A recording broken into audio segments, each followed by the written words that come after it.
said tomorrow. So just do it! Make your dreams come true! Ladies and gentlemen, I present to you Backstage with Al and Jay. Are you ready? You what? And now, your host, Al Silva. Who? I don't know why. It's not as nearly as it's not nearly as life as I'm like, are you ready? All right, we're here. Welcome to another episode of Backstage with Al and Jay. We got a lot to get to today, and I really don't want a 3-hour episode again. But joining me backstage, we got Jason. Look at how cool he is. Ultra cool McGee. Welcome, Jason. It's Tech Shades J now. Oh, he's like, put some respect on my name here. Thank you for joining us, Jason. Everybody in the chat, thank you. Nick the Wrench, Nene, Sharandra, Alicia. I'm not going to nail everybody's names. He's like, I'm not going to nail them, but I appreciate you guys all joining. Oh, my goodness. As soon as we start, TikTok's like, bro, I heard that. I heard that before.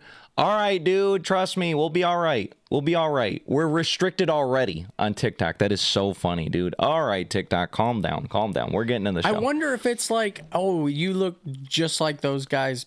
Backstage and Al on YouTube. And they're like, bro, ban them immediately. I'm going to appeal it because I vehemently, I disagree. Vehemently. TikTok should allow content like mine. My live does not contain whatever the hell they think we're containing. It just does not. It just does not. All right, my dad's already in the chat. He's here. This is awesome. Let's go. So the first segment, I actually have a pre-game because normally the first segment is pre-game. This first segment, I'm calling. I didn't get time to do the banner, whatever they call that, the ticker thing where it's like the transition thing, but I'm calling it Haters Gonna Hate. And this is where we would read your hateful comments. You guys comment on our show. Oh, heck yeah, I'm excited. We'll read the comments, right? So let me pull this up for the TikTok. Piano Man, thanks for joining us. Let me go ahead and hit the scenes here. People are going to be like, he wore shades today so we can't see him cry. Well, it's so funny. It's because somebody commented on my shades. And normally I wear shades too, but it's like I'm trying to like express myself. And I feel like there's sometimes where you just get like if I do a side eye, I go, you know what I mean? And you can't see my eyes. Yeah. So that's why I was like, all right, maybe I shouldn't do the shades for the live show. All right, here we go. So we're going to start with this one. Let me pull this up for our YouTube audience here.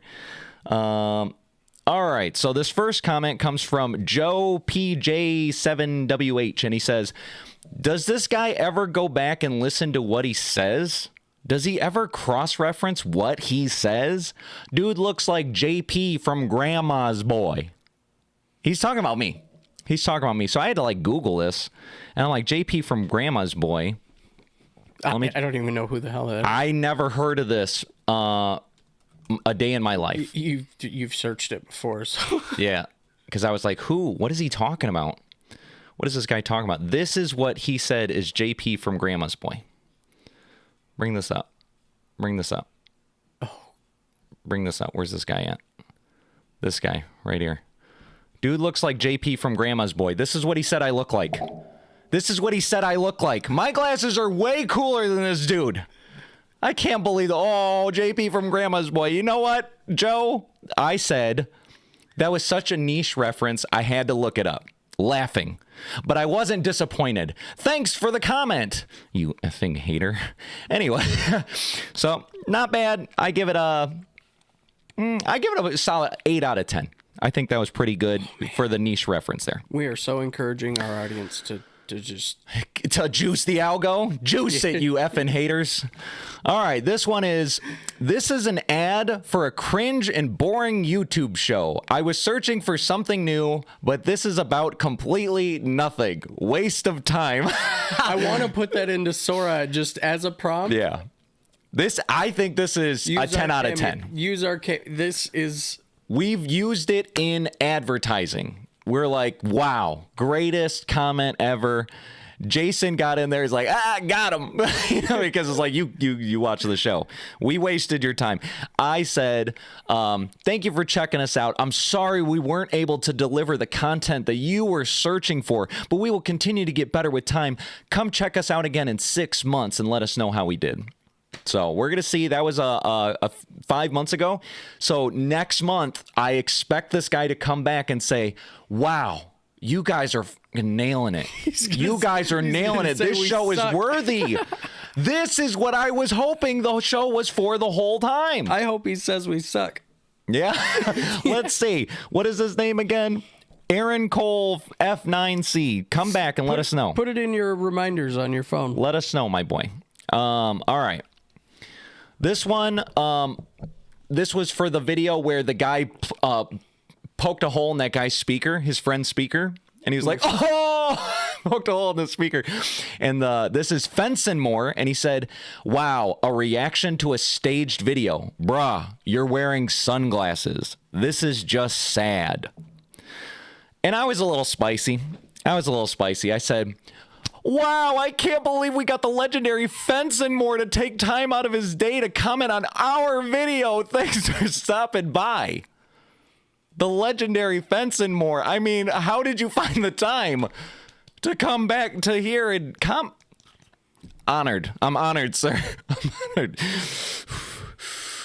Sad. I should have put sad at the end just to get it. Pretty good comment. I'm giving it a 7 out of 10. It got me a little spice. It gave me a little spice there. Here we go. This one's super spicy. Wizard Clip Audio said, this would be perfectly watchable if the guy on the left, which is me, wasn't so sinusy sounding. It's like SpongeBob meets Sloth from the Goonies. Use your diaphragm or something, not your nose. Unless you're trying to be Fran Dresser doing her nanny character. And then my son saw it, and he wanted to say something mean. I said, no, we don't say mean things. If anything, we say sarcastic things. And he said, thank you for the comment and the algorithm. And then he put a bunch of clocks on there. So I was like, all right, that's cool. And then this random lady said, sax and violin said, both have huge Jew noses and yet can't breathe. How sad. Jason, actually, you know you got a Jew nose? I was aware. Got a big old Jew nose. I was aware. I also have crazy Jew hair too, but like, you know. Yeah. Are you Jew? Is that what it is? I don't think so. I'm a mutt. You know what? You should do that. German, 23andMe. They're going to be like 99% Jewish. And I'll be like, I knew it. Now we have it in. We have it in. Or conversely, it's only 1%. And then you're like, damn, that's all it takes to get this big of a nose. It's just the nose. Just 1%. That's it. That's all it takes. So this is what I commented. I said, thank you, Wizard Clip Audio. If anyone knows good sound, it's the world-renowned Wizard Clip Audio. I'll make sure Al knows that Wizard Clip Audio doesn't like the way he sounds. And don't worry, we'll get Al to completely change the way he's talked his whole life just to make Wizard Clip Audio happy. Your feedback is appreciated. Thumbs. Thanks, Wizard Clip Audio. Wow. Al will get your comment. He'll get your feedback, and he'll change the way he sounds, like the way he is. My whole life. I'll remember that forever. Thank you, Wizard Clip Audio. Man, what a nice guy. And then this is the last. I think this is the last one here. Why do the two guys look like the same, bro?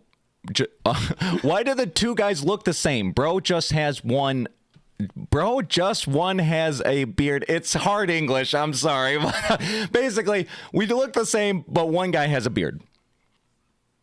These guys, why do they look the same? Why do they look the same? And I said, it's because we're brothers. Well, we don't have the same mom or the same dad, but bonded by 25 years of nerdom. Now I wish I would have sent you the... Thanks, Funny Famu. You keep that going. I'm going to find this clip. Oh, here. This is the last one because I remember them being 6. It said, there isn't much qualifier to have a podcast, huh? Got him. I said, no, it was easy. YouTube didn't vet us or anything. Thanks for stopping by. Michael, yes, of course I remember you. Don't got to say, do I remember you every time? I remember you every time, my boy. Thank you for showing up, Michael. Appreciate it, my boy. Appreciate that. Thank you. Go ahead and tap on my, you know what's funny? The TikTokers, they say, tap on my face. Tap on my face. Tap on my face. Is that what they say? Yeah, because instead of just saying like this post a million times, they say, tap on my face. Tap on my face. So, Michael, tap on either mine or Jason's face. Whoever face you feel like tapping on, just give it the tap here. We're going to start getting the taps here. So right now we're at... somebody's going to clip that poorly. Tap on our face. Thank you so much. On YouTube, don't tap on our face. It doesn't do anything. You can like once. YouTube's like, no, one's all you need. TikTok's like, everybody send the likes. Yeah, YouTube's assuming that you have longer than a 4 millisecond memory, and you're going to be like, oh, if I like it now... Yeah. Either I don't like it anymore or I still like it. Those are the two options. Yeah. It's not like I have to say I like it so many times. It's like liking wasn't enough. They're like, no, I got to prove how much I like it. Yeah. And this view looks cool. It's way more than the person in second place. There you go. My dad was like, oh, so TikTok and YouTube is live at the same time. Is there any like latency or something like that? I'm like, I don't know. I'm broadcasting them at the same time, but who knows when they get to TikTok servers, YouTube servers, back to your phone. You know what I mean? There's probably a little latency. I don't know. So you can tell. Pow, who's fast? Who's first? TikTok, YouTube, fight it out to the death. Live stream platform of the future. All right, let's go on. That was my haters gonna hate segment. So as we get more hater comments, I'll go ahead and read them on the internet, so that way you haters can get your minute of fame. Because I know that's what you're like. Oh, I was watching something, and then you watch. I just honestly I can't fathom it because it's just not in me. But like if I come across something and I go, oh, I don't like that. Oh, that guy sounds funny, or wow, this content looks stupid, or whatever. There's nothing in me that goes, I gotta tell him. I gotta tell him. He sounds so stupid. He looks so stupid. They have Jew noses. You know what I mean? Like, I don't understand. I don't understand. It's not in me. It's Haters, passion. They have to hate. They gotta let the hate out, or they'll crumble. Passion. They'll crumble. So, sorry. I get it. It's a hater thing. And I'll never know. Hopefully I never know, because I don't want to be a hater. I take it to mean more of like a reluctant love. Like they're like, God damn it, I know that this is gonna help their algorithm, but I'm gonna fucking do it. You think so? You think they're like torn about it? Like, oh, I want to tell them how much I hate them, but I don't want to help them. Like, oh. And you know what? No matter what you think of it while you watch this, that's the experience. That's what your experience for tonight is deciding. Yeah. Do you want to comment that? Yeah. And help us out like that? Do you? Do you? Do you really wanna hurt me? Do you? Do you want to hurt me? Either way, we win. Do you want to make me cry? Effing haters. Anyway, all right, we're going to the pregame. Let's go. It's time for the pregame. I don't know why it's not doing it, but I don't want to exit OBS to find out. You guys are hearing it. That's all that matters. I like to hear it. I like to hear it, but I'm sorry, Jason. You're screwed. You're screwed. What happens if I remove... I'm just going to do this while I'm stalling for time here. Just try it one time. I'm going to do one single thing. If it doesn't work, we're screwed. All right. OBS. Put it in there again. I'm not going to play the whole thing. I just want to see if it actually worked. It's time no, it didn't work. That's crazy talk. I don't know what it is, fellas. We're rolling with it. Not plugged in somewhere. But it's in the computer. It's in the computer, Jason. I know. That's just how it is.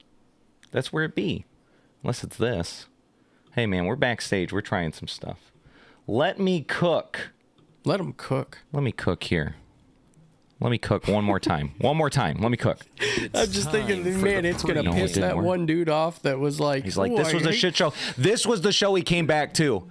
And he was like, oh, all right, it's been 6 months. I'm going to give him a shot. And then he sees us doing this shit. And he's like, I knew it. These guys effing suck, dude. These guys are the worst. The only thing that changed is who's wearing the shades. Oh, I hate those goddamn shades. These damn Jew noses. Damn it. Michael, what's up? Hey, what's up, Michael? I appreciate you. All right. let's go and get up our first topic we got in the pregame here. Got to throw up my Google Chrome. This is kind of funny. The reactions everybody kind of had were like both sides, and so I saw this thing. So let me show you guys here. Grand Theft Auto announced for GTA 6, they're going to feature pride parades. They're going to feature pride parades in the game. You know, as you're driving along, there's going to be big old pride parades. And it's just so funny. This meme, I think, encapsulates it because it's like gay people are like, yes, yes, pride parades. And straight people are like, yes, because it's Grand Theft Auto. So it's like, You know they're not going to be like, ooh, participating. They're going to be driving the world's biggest semi-truck. yeah. Or they're like, oh, that's where I'm gonna get all them bullets I was saving up for or something. But see, this is the thing. It's like, is this beyond Grand Theft Auto? Oh my! Grand Theft Auto is a game about stealing, killing, cheating, looting. It's about the most depraved shit. It's literally your how far your depravity goes. You can do it in Grand Theft Auto. Just do it. Just do whatever you want. You want to hire a prostitute, take her out back, and then beat the money out of her when you're done. It's Grand Theft Auto.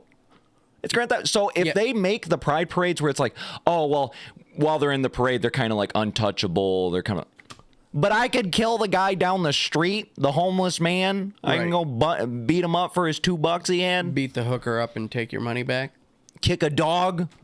They're like, oh, but the gays, they're kind of untouchable. So we'll see how that goes, if that's going to backfire them or not. I think they did that on purpose, knowing that. I think they're like, this will make everybody happy. Everybody's going to be happy. Pride parades. So Grand Theft Auto. I mean, who even knows when this game's going to come out? It's like been in development for... There's something I want to compare it to. Over 10 years at this point. I'm not sure if it's something that you're going to want to cover anyway. Oh, no. Is it something gay? No. This is GTA's version of the iPhone sock. This is GTA's Pocket. version of the iPhone sock. Yeah, What is this? the What are you iPhone talking Pocket. about? Do you know what the iPhone Yeah, Pocket I is? heard about the iPhone Pocket. Yeah. How do you feel about it?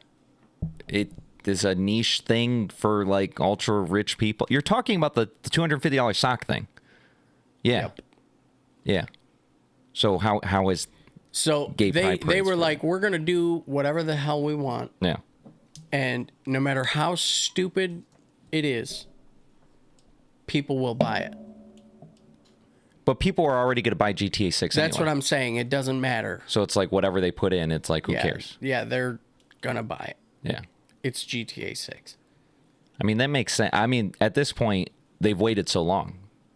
Anybody that wanted to play GTA will play GTA. They straight up put that in there, and I guarantee you it's going to be like a big clown thing. Like, it's not going to be positive for gay people. You don't think so? I'm just saying, no, I think it's going to be like, you know, they make fun of a lot of things in Grand Theft Auto. Like, moms are in the street swearing at their kids and, like, Yeah. you know, saying the worst, most awful things. You don't think the gays are untouchable? You don't think they're That's a weird way to ask that question. they're untouchable? At this point in society, are they not? Like, if Grand Theft Auto makes fun of the gays, do you think that's what takes them down? Could. It's like I said, the game about murdering, stealing, doing whatever you want. Yeah. And then as soon as it's like, oh, it's a little anti-gay, they'll be like, cancel it! Cancel!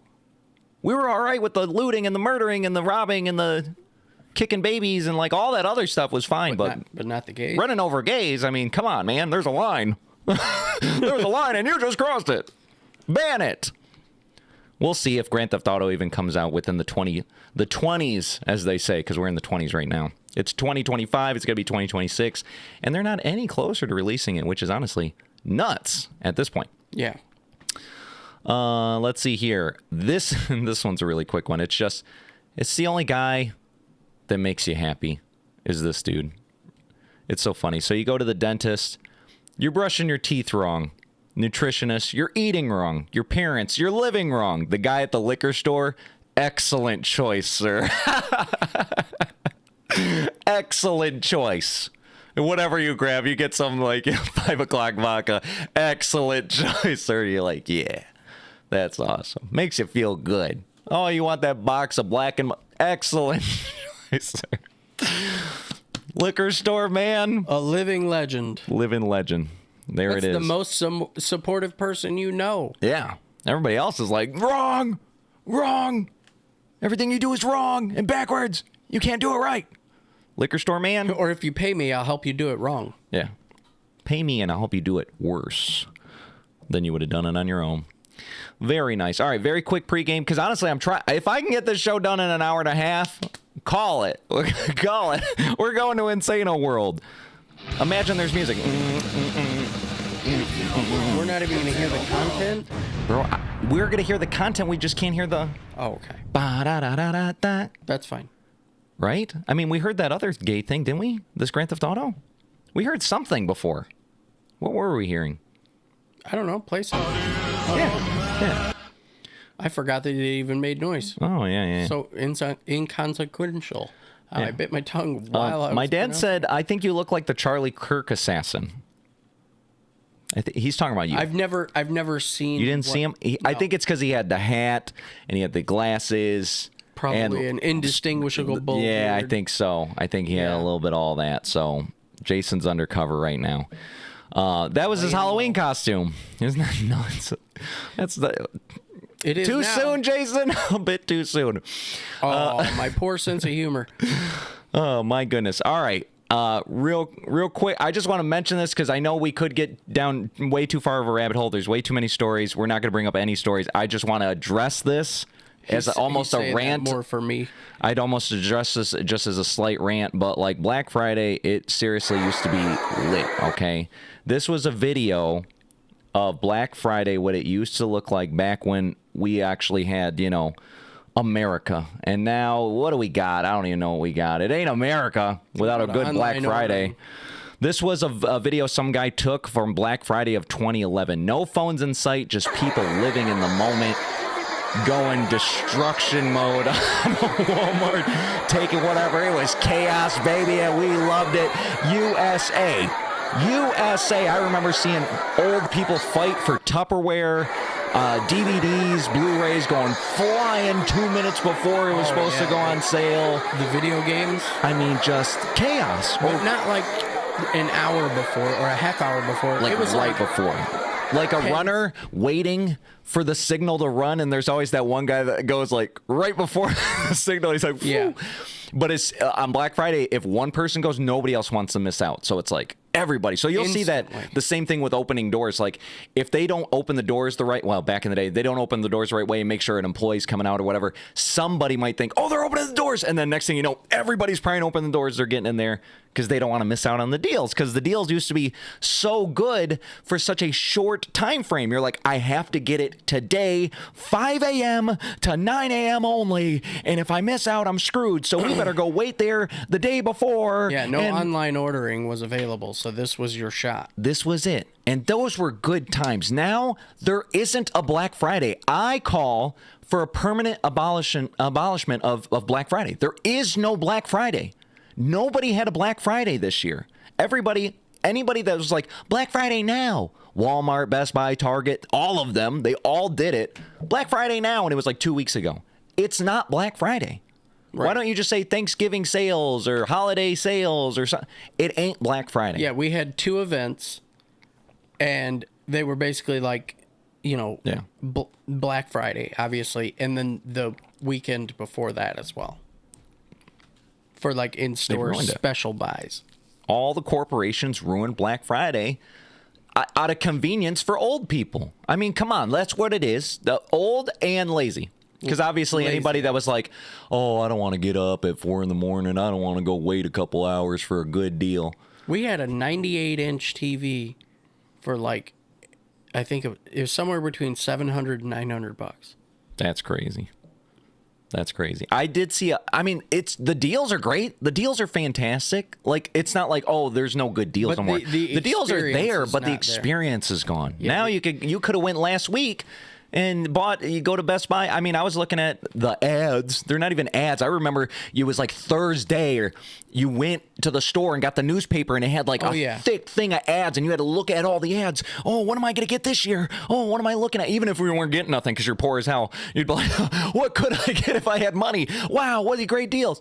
We've done that several times. Now there's nothing, bro. There's nothing to look forward to. I wasn't even going to buy nothing this year because I'm absolutely broke. But the fact is, I still would have I think I would have went to the stores, especially now as a content creator. I think I would have went there and did some content. This would have been great back in the day if I was doing YouTube and TikTok to go show you guys how the experience is. But now there is no experience. So what's the point of going? There's no point. We at one point, so you also have to keep in mind some people's memories of Black Friday are going to be different than ours because we live in Michigan. Not to like dox ourselves, but yeah, no, we said we live in Michigan. It's different because it's cold as shit, yeah. And usually it either rained before and now you're frozen, yeah, or it rained during and now you're miserable and frozen, yeah.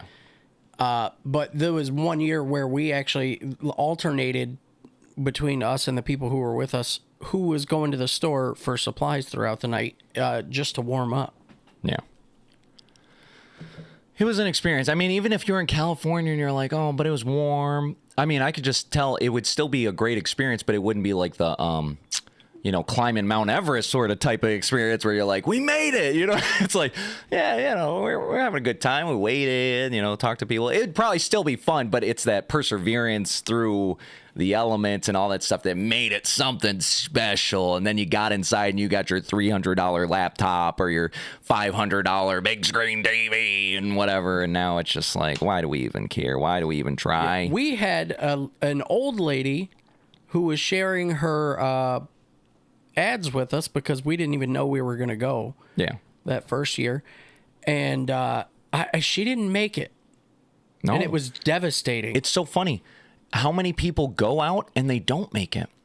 You know what I mean? Like you'll go out and you'll wait for a couple hours, and every year it's always like that. There's always people that like go out and they wait and then they go, had enough. Yeah, we tried talking her out of it and she was like, no, I just can't. No. Like I've had it. She was there trying to get something for her husband, something like smallish. Yeah. That like the funny thing about those communities that's different than now is we would have, if she would have said, hey, if I just take a nap in the parking lot, will you buy the item I wanted for my husband and then just bring it out when you're done? Yeah. We would have done that. Yeah. And like, it wouldn't have even been weird. Yeah.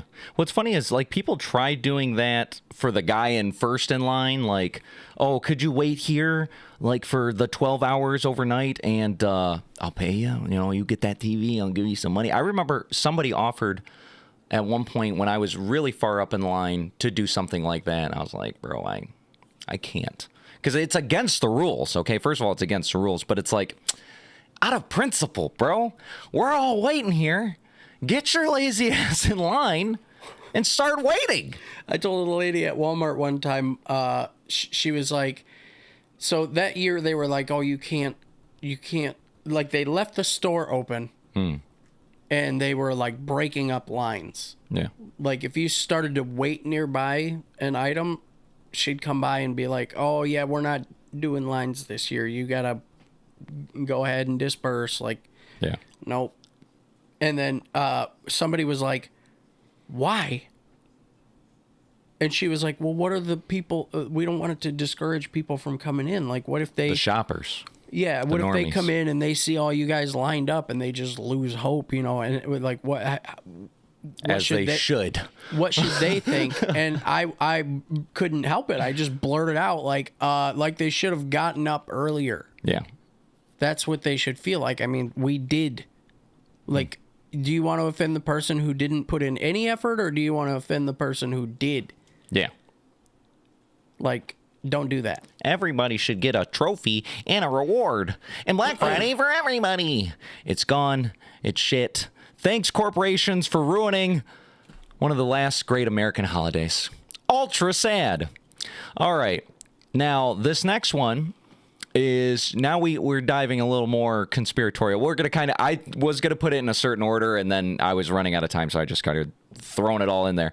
But this is major. There's this new documentary that's out, and it's called The Age of Disclosure, and it's talking about how the government knows there's aliens, and everybody knows there's aliens, but they're just not willing to say it yet. And so, like, these are actual government officials going on record and saying, yep, absolutely, absolutely. So their contracts just ran out. Yeah, they're like, bro, they can't get us now because we're not in it now, I guess, at some point. So first one's the news, and then the second one's more talking about the movie itself or whatever. So let's take a look. Unidentified anomalous phenomenon, what we used to call UFOs, are real. They are spying on and interfering with nuclear and military activity. They have crashed on Earth. Oh my goodness, that was like so loud. That was so loud in the room. I know. I can't hear it. Why did that happen like that? Interesting. Oh my goodness. It's because that guy's probably showing up today, so they're like, oh, make sure everything fails us. Yeah. All right, black magic. I can't wait to see the next report card. Black magic. Black magic, OBS. Where's black magic in here? To me. If you really want to be a hater, leave us like a detailed. Just hate on everything. Just don't be like some baby ass hater. Don't just tell us I hated that. Go tell full us why. hate. Let the hate flow through you. Let it out. My goodness, where is the freaking? It's not in here. BDM HDMI. Oh, that's why we can't hear the black magic, but it's not popping. How many sources does that thing support? Infinite number of sources here. Well, because it looks like you got like the next ad for a Spider-Man movie going on here. Yeah, you guys should see it. It's actually really cool. It's really, really cool. Actually, I think I don't put the BD because it's... I don't know. I don't know, fellas. It's just not doing its thing. It's just not doing its thing. That's weird, but it was playing the Grand Theft Auto. How do I know we weren't just hearing that out of the TV now? I don't know. I don't know how we weren't just hearing out of the TV. I tested this earlier and it was working. And now it's not. Interesting. Very interesting. I kind of want to unplug it and plug it back in. Not the whole stream, people. Not the whole stream, but either the red box or this. Do both, but one at a time. Do both. Everybody's grunge. Thank you. We're going to do the black magic first. Boink. That was not 10 seconds. That was instant. All right, so that will be this. All right. Hang on. Let's see. I'm covering it all up for decades. No. That did nothing. Did nothing. All right. Step 2. Step 2. Ready? Set. Okay, we're back. We're back. Let's see. Those are the arguments. My God. Let it out. All right. Let me restart. No. Now you got to let me restart for the clip farming. All right. Everybody that was backstage, pretend that didn't happen. So anyway, there's this new documentary called The Age of Disclosure out. It's about how the government pretty much knows they're aliens, and they just not ready to admit it yet. Let's let CNN take us through. I wonder if they are the aliens. Unidentified anomalous phenomenon, what we used to call UFOs, are real. They are spying on and interfering with nuclear and military activity. They have crashed on Earth, and their non-human bodies have been recovered. And the U.S. government has been covering it all up for decades.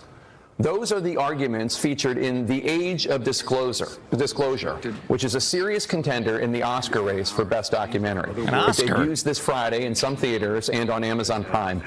And it features a bipartisan group of 34 senior members of the U.S. government, military, and intelligence communities, all of whom go on the record claiming to have direct knowledge of UAPs, unidentified anomalous phenomena.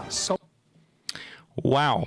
All right. So that is the I don't know, the appetizer. Let's get a little bit more coming from I believe this is from the guy that put together the documentary. The government has retrieved at least 2 different alien species, and that one of them made contact with the crash retrieval team. What does that mean? Does that mean it was alive when they captured it? One of the intelligence officials in the film speaks about an event that happened on a U.S. military base where 2 UAP approached the base. One of them landed, and apparently non-human beings exited the craft and interacted with members of the Air Force and the CIA.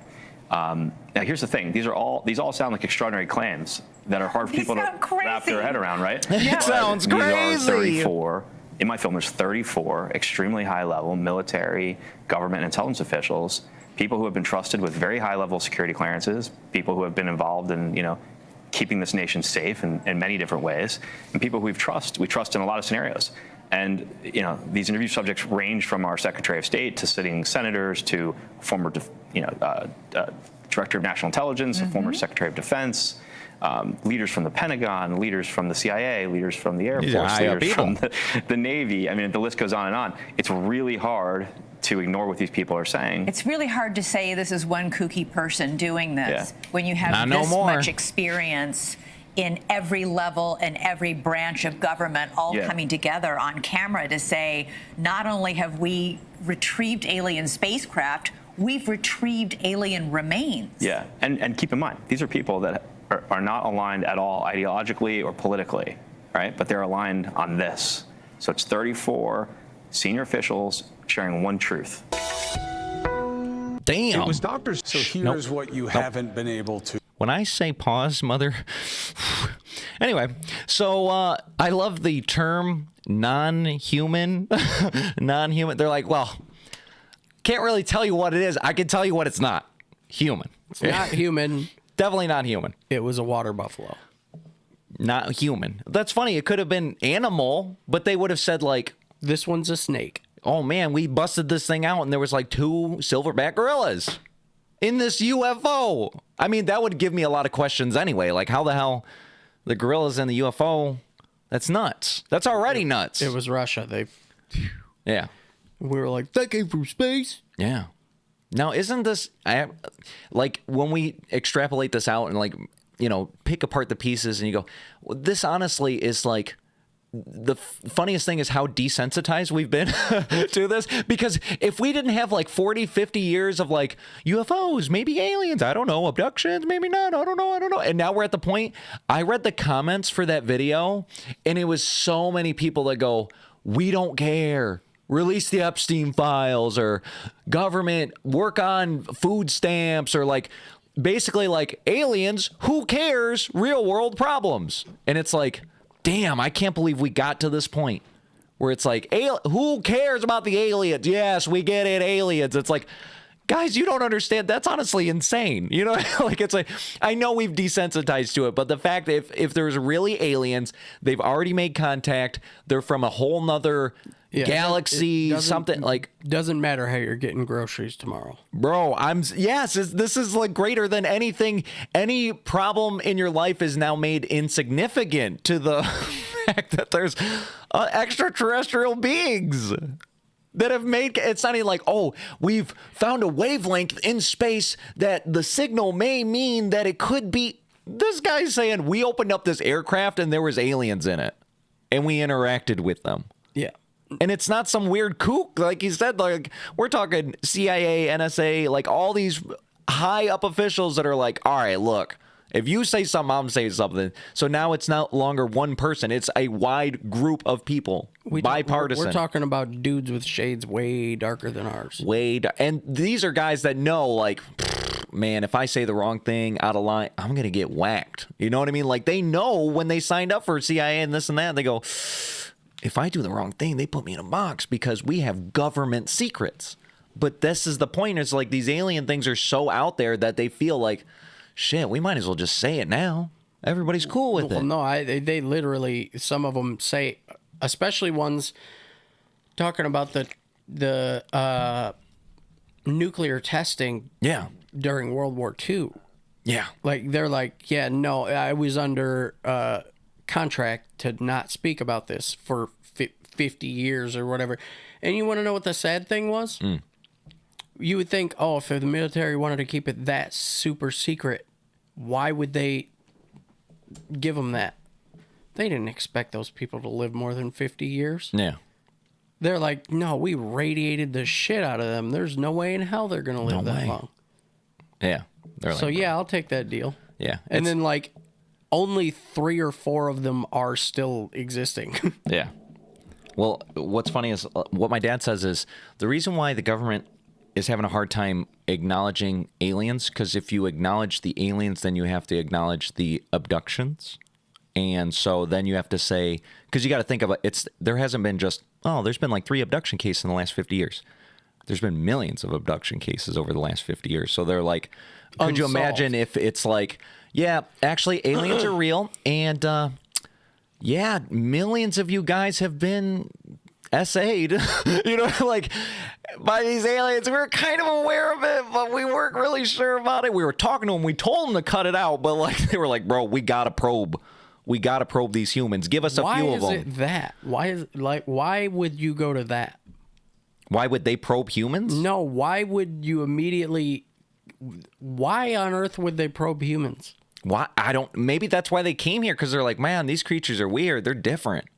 They're different. Let's explore their buttholes. We need to get inside. Think about it. We talked about this weeks ago. We got x-rays, MRIs, CT scans. We can see every part of the human body. The only one where they actually have to stick a finger in your ass, right? Rectal. Oh, so you're saying like all the rest of the data. There's something about the human ass that they have to probe. They have to get in to the human butt, the butthole, just like your doctors. You would think, they could just scan your butthole from the outside and you'll be good. No. Why do they have to stick their fingers in there? Hello, that's what the aliens, they know it too. You know what's crazy? It could be aliens or whatever. Probers, my dad said probers got to probe. They got to probe, Jason. It's in their blood. I gotta probe.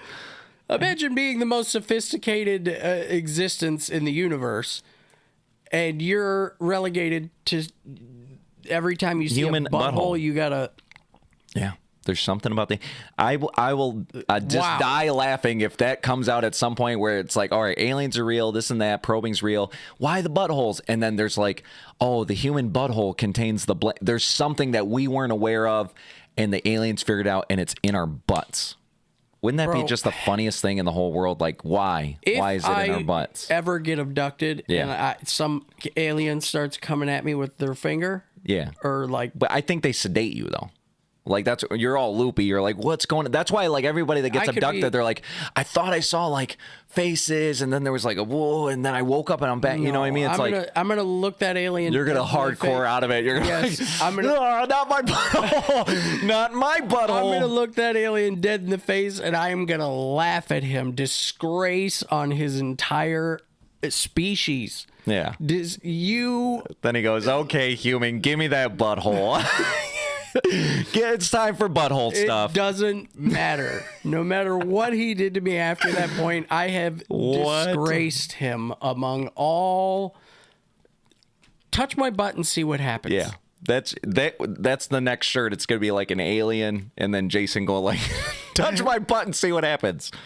Boop. That's our thing. That's what you gotta say. When the aliens abduct you, threaten them. I will absolutely be threaten them. What do you think is going to happen? Like, you are so pathetic. My goodness. Good stuff. So we've been following along the alien trajectory. There's always something. I'll bring up the next thing here, which is 3-Eye Atlas. I know everybody's waiting for an update here. Made a complete and utter stop. This is... oh shoot, I forgot. Here, let me just pull it up in here then. I forgot to put it in the context of the show. I sent it to myself earlier, articles. So NASA took photos of 3-Eye Atlas and they finally released their freaking images, which is pretty cool. Let's go. This is straight from the NASA.gov website. You see it here, people. Let's go to the big screen. All right. Starting from So what's funny is they didn't release the ones they had earlier because the government shut down. Remember? They were like shut down. So they're like, well, we can't get to the photos. And now they got like the photos. So I wonder if I could just click on one and just scroll through it, or each one's going to be its own thing. Okay, each one's going to be its own thing. So this one was from the end of September. September 20th to October 3rd, when the comet was about 231 million miles from Earth. So there's the white dot. They're like, whoa, white dot with a tail. Look, guys, 200. Let's see you take a photo 230 million miles away. It's insane, okay?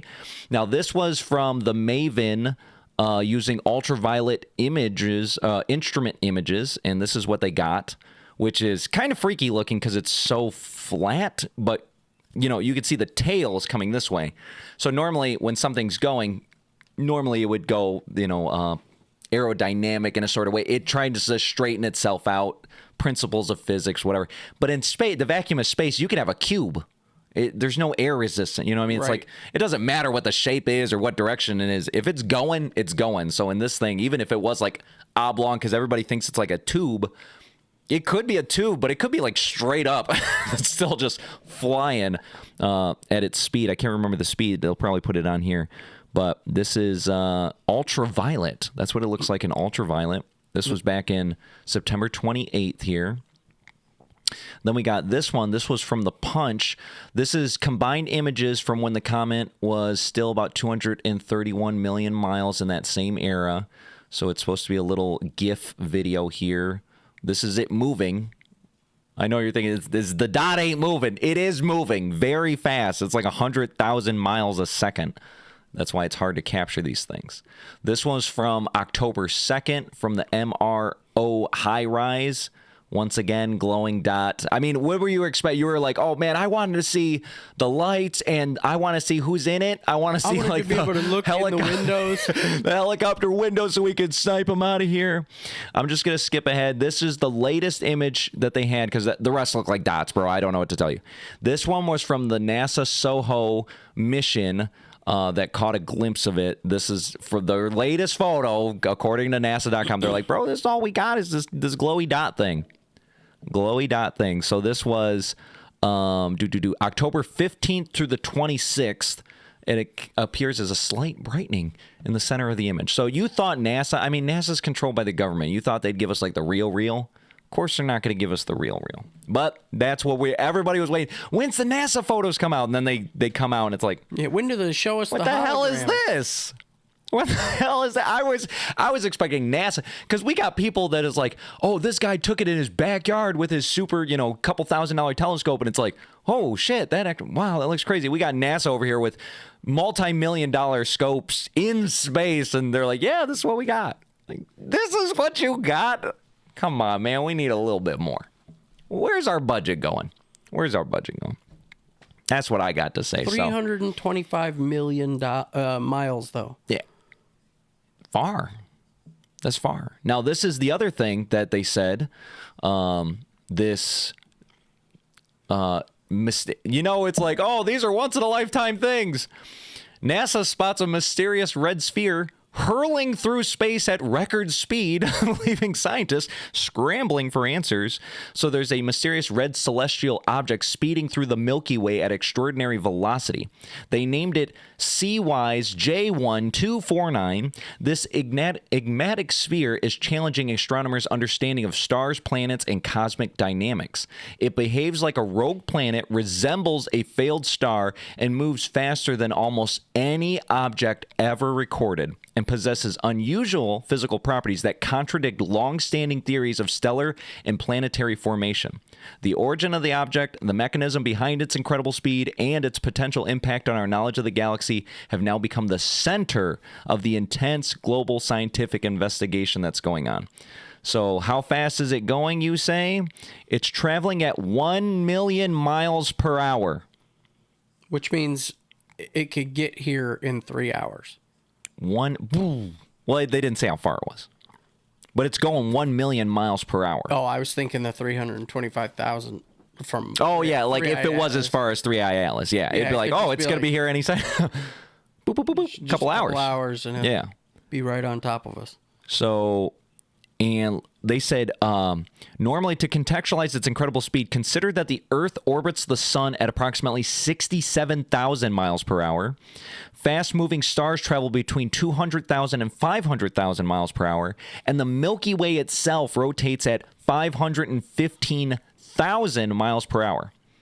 So this thing is going double the speed that the entire Milky Way rotates at, which is already an incredible speed.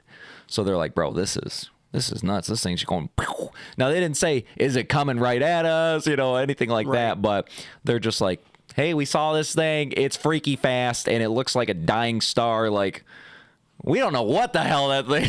They're like, we don't know what the hell it is. Why is it going that fast? Where'd it coming from? Where is it going to? We don't do nothing. It's a plasma grenade. We just saw it. We're like, boo. What I mean? To us, that's like hugigantic. But to them, it's like, this is just what we do to kill the ants. Absolutely.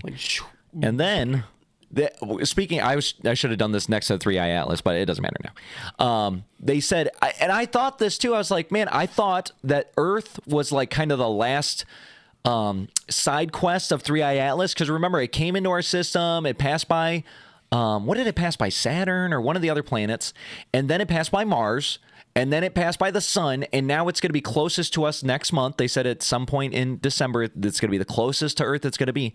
And I was thinking that was it. They say, no, it's going to pass by Jupiter too. And so this guy says that the object may be releasing sentinels around Jupiter. Sentinels around Jupiter. So Interstellar Object 3i Atlas is expected to make its closest path to Earth just under a month from now. It'll be about 170 million miles from us. So it's not like that close, but like that's freaky close for something that came from outside of our solar system, where it's like, bro, how accurate? But then the thing is, like, how accurate to go by the first planet, can't remember which one it was, Mars, the sun, Earth, and Jupiter.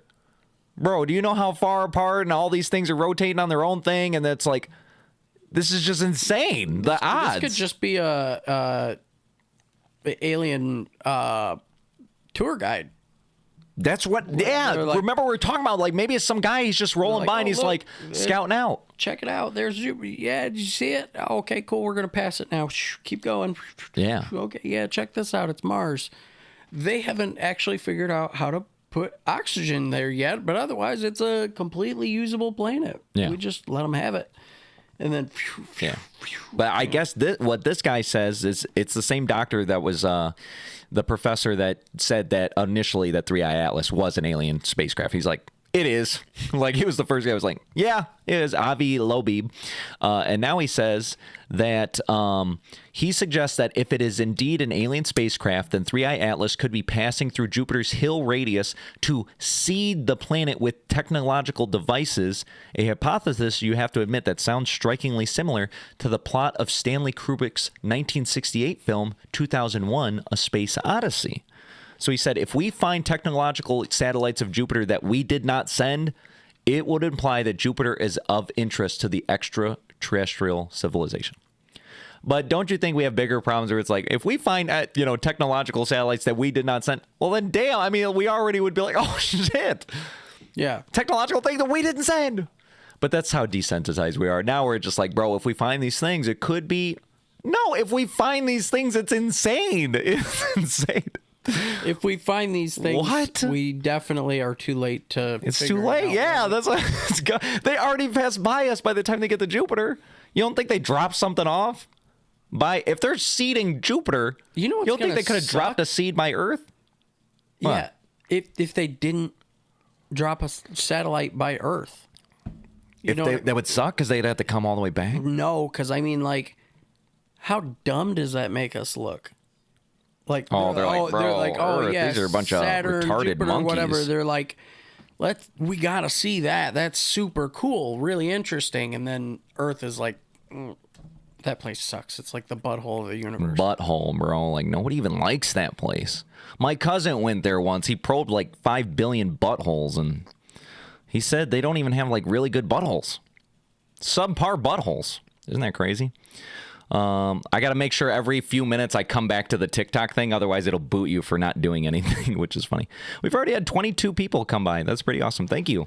Heck yeah. We're at 25,000 likes on TikTok. I'm sitting here tapping on my iPad and tapping on my phone, I wish too. you wouldn't admit that every single time. Isn't that awesome? Isn't that awesome? That's fantastic. I wish you people would tap. We don't have. They're not tapping. Yeah, go ahead, tap. But I'm saying, if you guys would tap too, then we'd be at 50,000. Why don't just 3 of you get a tapper? Remember our last live show? We only had, after 3 hours, we had 3,000 likes. Now we're 1 hour in, and we already got 25,000. Nice. We're growing, people. This is organic. Now, this is the thing. As far as the likes go, like for us, if it's like, oh, it's Al tapping, why is that good or bad or whatever? It's not real. In the TikTok sense, it is real because then they say, oh, this live stream's getting a lot of likes. Let me make sure it's on more For You pages. And so we'll get more people passing through. And so not every person passing through is going to stick around for the whole show, but just to get somebody passing through, they watch 2 minutes of the show, it's like, it's wetting their whistle. Sweating their whistle, putting a little bit on their tongue, and then eventually you get the 1 out of 100 that goes, oh yeah, this is exactly what I was looking for, a live show about nothing. These guys are absolute losers. There's no requirements to get a podcast, apparently. They look the same. One guy has a beard. This guy sounds like SpongeBob that can't do nose shit, and they both got Jew noses. I mean, perfect YouTube show. Or in this case, TikTok. That's what we're going for. That's what we're going for here. You were talking about the demographic, or you were talking about? That's what they think. Yeah, absolutely. Absolutely. So that's what we got to do. Us and our Jew noses. I still think that's insane. What the hell? I looked at that lady's page and I wanted to be mean. I'm going to be honest, because she had a big-ass Jew nose. I mean, she did. So I'm thinking, I was going to say, oh, from somebody that has a Jew nose, we Jew noses got to stick together, because I guarantee she didn't say that thinking she had one. So if I would have called it out, she would have been like, oh, my nose is, you know what I mean? Like, I think it would have freaked her out. She would have been like, oh, now my nose, I got a big-ass nose. Yes, you do, lady. You got a big-ass nose. I don't get why. But I didn't. but you didn't. Thank God. But I didn't. Like, now we have spared this woman. Yeah. Unless she's in the live stream, like, oh, what? I love, my dad does that a lot, where he'll be like, I was going to say, and then he'll say the thing, whatever the thing is.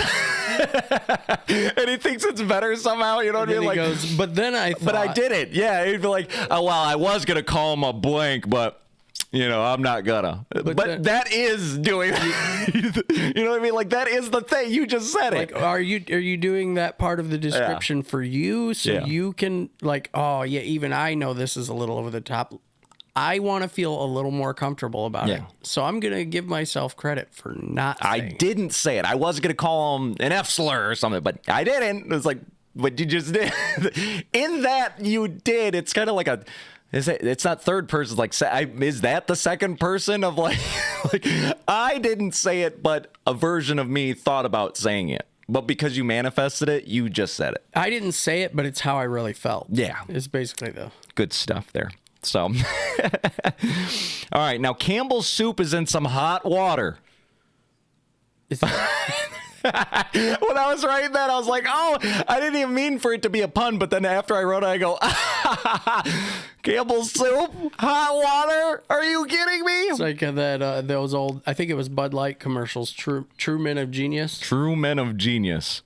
Campbell's soup is in some hot water. Let's take a look at what the latest developments of this breaking news story are.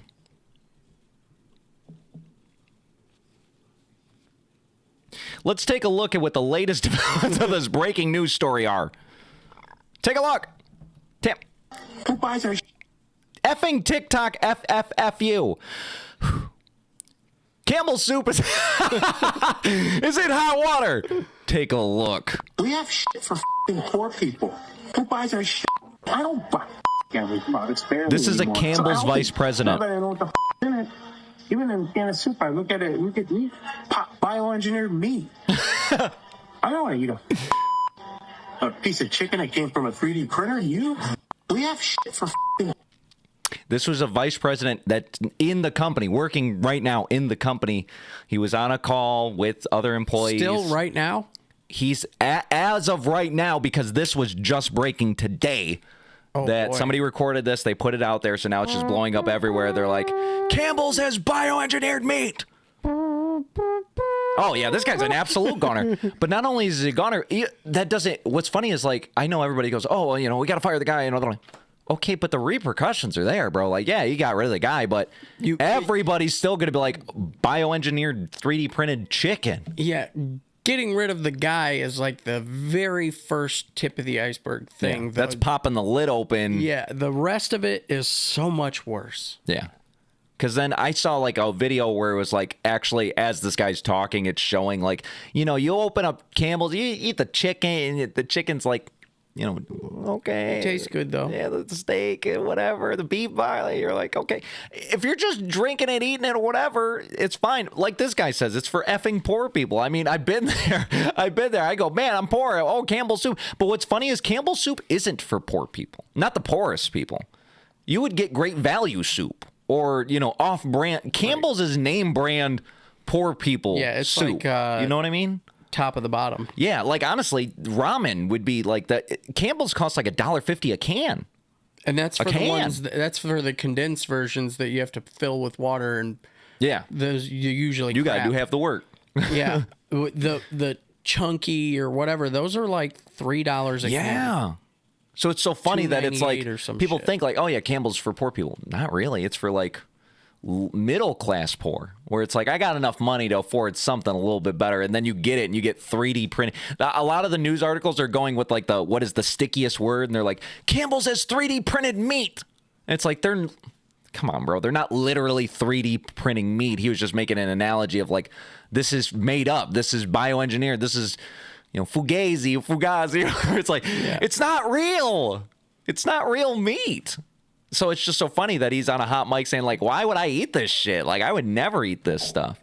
But it's just so funny to like hear that from somebody. Like if that's how you feel about your company, bro, you probably A, shouldn't work there, or B, you're so high up, you should change it. Yeah, you should do something about it. Like, hey, I feel passionate about our ingredients. I love our product, but that meat is messed up, bro. I mean, it is fucking weird, bro. I would never eat that stuff. We need to upgrade our meat. And then maybe this would be an ad. They'd go, we heard you, and our vice president said, this shit is for effing poor people. I would never eat this. So we upgraded our meat, premium meat. Now we have actual meat. Actual meat. You thought it was meat. You were wrong. Now it really is. Give us a try. Campbell's, the chicken soup. It worked for Domino's. Don't they have a slogan, right? Campbell's, the soup. I feel like they should have a slogan. They're like an old-ass company. Soup? What is Campbell's slogan? They're so old. They got to have a slogan. Campbell's slogan is, good. It doesn't say anything about real. No, they never even promised you. Their other slogan includes, it's amazing what soup can do. They didn't say it's amazing what meat can do. No. Do you think they weren't lying to you? They weren't like, this might be the closest one. Made for real life. Well, I mean, they're like, well, shit got real. I thought it was going to say meat is real life. And then we would have like, got them. I mean, they lied. That meat is not real, but this is made for real. Or this really old ad, like Mother used to make. You remember when your mom used to make bioengineered meat? She used to start the Petri dish at a week beforehand, and then she'd have herself a fully grown piece of meat. And cultivate that stuff and be like, here you go, little Johnny, you got you that bioengineered meat just like Grandma used to make me. And it's just a long line of bioengineered meat. Well, you know, it's crazy. In like 100 years from now, that'll be true. Yeah. Oh, when we ban real cows because of like carbon emissions? No, like they'll be just as available as they are today, but people still eat this and then go, my grandma used to crack open a can of Campbell's soup for me, and it was just like, you know, and like, but maybe you can't just go buy Campbell's at the store anymore. You gotta. But that'd be like the point where it's like poor people really do. It's not even like just Campbell's. It's like every type of meat you get. Poor people get bioengineered shit. You got to make big money to get that real meat. Right. Like, oh man, you got to be like, let's say, a couple 100,000 air. You got to be just to get ground beef. Jeffrey Bezos, you got to be Jeffrey Bezos to get filet. Filet is already like, depending on where you go, you can get a filet, but you shouldn't buy it because I mean, like $20 for like. I've seen that little nuggie. But see, that's the thing. You go to the butcher shop, like go to like you go up to them and you go, I'd like some blank, and they cut a cow. Like, they have just not like the cow's like mooing right there. Moo. Got the like, cow. But you know what I mean? They got Betsy. big ass blocks of meat, and then you tell them, all right, look, I'm looking for some tenderloin, I'm looking for some ribeye, I'm looking for whatever. And then you say, I want it an inch thick, half an inch thick, an inch and a quarter, whatever. And then you tell them how to slap it up. It's honestly, if you buy it in the bulk-ish, it's a really good deal, but you do have to kind of get it in a bulk. Like, you could get for like $70 a slab of filet mignon. It's the tenderloin, right? But the filet mignon. And then you say, can you cut this up into 8-ounce chunks? And you'll probably get like 10 chunks for $70. That's $7 a chunk.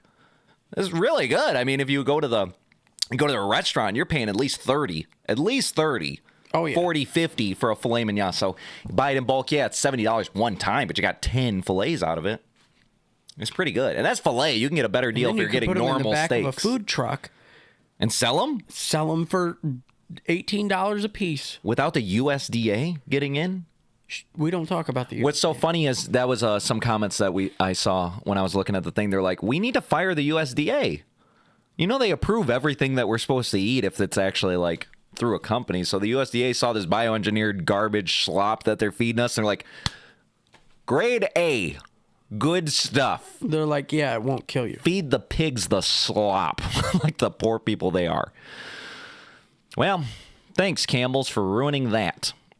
More, we'll stay tuned to see if they change it. Like Domino's, everybody was getting on them because, oh, Domino's sucks, even though I never thought Domino's sucks. And they changed their sauce, they changed their recipe, they changed everything about it. Yeah, they came out and they're like, rebooted. we get it. It sucked. We made it better now. Try us again. So maybe Campbell's are gonna be like, we get it. It was fake meat. My bad. It's real now. Give us a shot. And if they do, we'll have a can of Campbell's right on the show. Right here on the show. Each. We're not going to eat out of the same bowl. Yeah. We'll split one can. We're poor, so you know what I mean? Like, we can't afford Campbell's. So we'll get one can and we'll split it. Now, this is the latest in protesting for ICE and this and that. I'm thinking, what the hell did Home Depot do to get involved? But I think it's because Home Depot didn't protect the people. Because this is true. If you're not from like certain areas where there's a lot of like immigrants of a certain type that might not be legal, you go to a Home Depot and there are used to be blocks of bro, I'm Hispanic, so I can just say like Mexicans or whatever, okay? I could have said brown people. I didn't. I'm going to say Mexicans. And that's just like... I don't know. Anyway, there's just blocks of them. And they come up to you, hey, work. Hey, you got work. Hey, you got work. Or that was well known as you could go, you're like, shoot, I need 2 people to like dig a ditch today. Or, man, I need somebody to move rocks. Or I need somebody to do wiring or whatever. Something where it's like, I need hands. You go to Home Depot and then you could be like, hey, you 3. Come on. And they go, hey, okay. And you would just get workers right on the spot. Some of them would already have tool bags. They would. They'd be ready to go. Some of them didn't, though. So if you just got one, it was 50-50. If you got 2, you were like betting one. But that was the premium. I would assume 2. You'd be like, hey, and they'd be like, how much? And you'd be like, oh, like $20. They'd be like, oh, that's pretty good. But no tool bag, $10. Now I got to give you my own tools. I don't even know you. Yeah, I don't even know what tools I needed, so I was trying to find somebody who knew what they were doing. Yeah, so I guess Home Depot's in some hot water. So protesters decided to do this. They bought 17-cent ice scrapers at the Home Depot and then returned them to disrupt their sales. That's what actually was. Because they're outraged about ice. So look at these long lines. Can everybody's attention, please? If you're purchasing something, I've been volunteering with. They're like, oh, this is gonna get them. We're gonna all buy these scrapers. They're 17 cents, and then we're gonna return them. And this random cashier is thinking, what the hell did I do to deserve this? Right. Why am I here today? What did you want me to do against the government? They're like, stand up for tyranny. No kings. Look at this. But they still have like wrapped line. I want to see one of these scrapers. I saw it like, I'm thinking like 17 cents. I mean, what the hell kind of scraper is it? What are you buying? That's like the thinnest little, look at that little thing. It's so funny. So they must be like buying it We are buying ice scrapers. and then going into another line, waiting in line to buy it because the line to buy it's long, and then going into the other line to refund it. Nice scraper first. What are you buying? Today? I'm buying ice scraper. Oh yeah. Why? Why are you doing that? I want to, man, I really want to do my man on the street videos. Why? Cambell putty knife. An ice scraper. Yes, ice scraper. I would have, this is what I would say. I'd say, what are you doing? They'd be like, buying an ice scraper. How long did you wait in line? Oh, like an hour or two. And then you're going to go refund it? Yeah. And that line's like 2 hours? Yeah.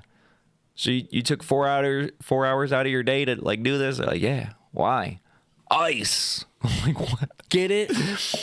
You just spent 4 hours out. Your time must not be valuable. Is that what it is? Your time's not worth much? That's what I'm saying, bro. It's like so. Got nothing to do. If you added together all of the protesters, when's the last time at work that somebody was like, "Oh, I need Tuesday off.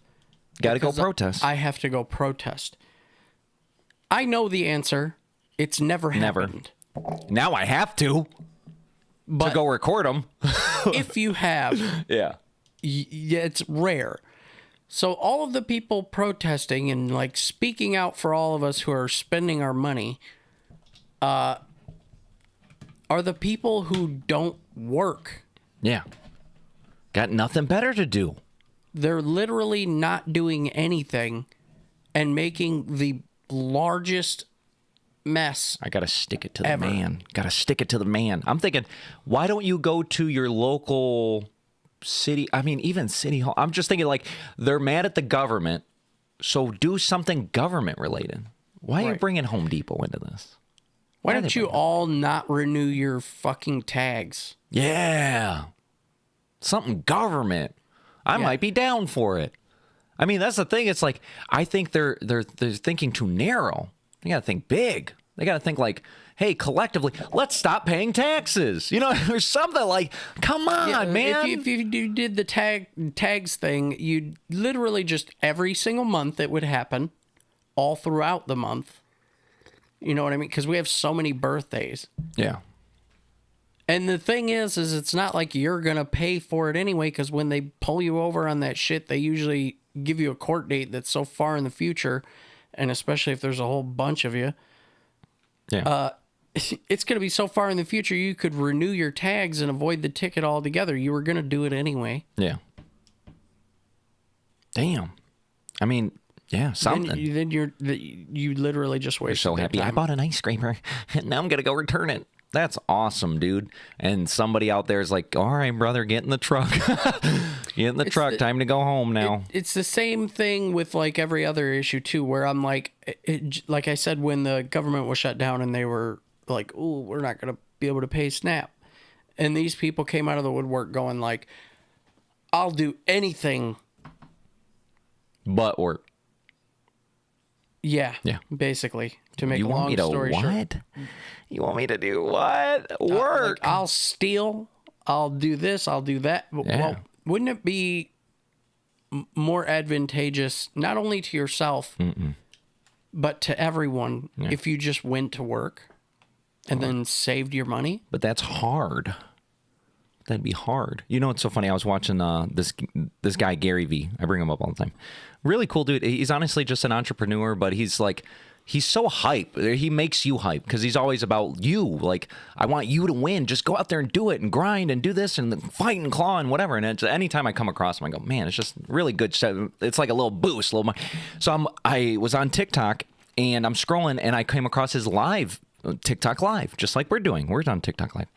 And he was just sitting down chatting with TikTok. And there was like 1,500 people in his TikTok. And he's talking and he's reading the chats and everything. And he was like, you know, he was saying like, you know what you guys need to do? You guys need to like, who got more than 50 followers? Put 50 if you got more than 50 followers. So everybody's like 50. And he's like, if you got more than 50 followers, you should be trying to be a TikTok affiliate for Shop. And you should be going live and you should be trying to sell shit through TikTok, because that is like the future of e-commerce. Is like, we're going one step beyond Amazon, Walmart, or whatever. You're already on social media. you might as well buy on social media. Like, this is the untapped. It's tapping right now, but it's untapped, the potential of it. And he's like, you could be making X amount, blah, blah, blah, just selling this amount per day, whatever. And then some lady in the chat was like, it's not that easy. And he's like, yeah, it's not that why do you want fucking easy? He starts crashing out. I was like, nothing good is easy. Why do you want easy? Everybody wants fucking easy. Easy don't stay. Easy don't stick. You gotta work hard. If you want something, you gotta fight and claw and tooth and nail. You gotta put in the work. If you're fucking wanting easy, you will fail. You will not make it. Yeah, you need to do something hard. The amount of pay that comes with easy is equal to none. Yeah. Like easy is like that. Your days off are easy. Yeah. Doing nothing. Doing nothing easy. Yeah, but you don't have to have easy every single day. But that's what's so funny is that's what everybody, there's two types of people. People that say, or the one bucket, I want to do better. I want to do more. I want to be rich. I want to, whatever it is. Everybody says that. And then two buckets are the people that are willing to work for it and the people that are not willing to work for it. They want to get it without the work. So it's like, how do I get rich quick? How do I get rich easy? How do I do this with the minimal effort? And then there's the other people that go, how do I get started?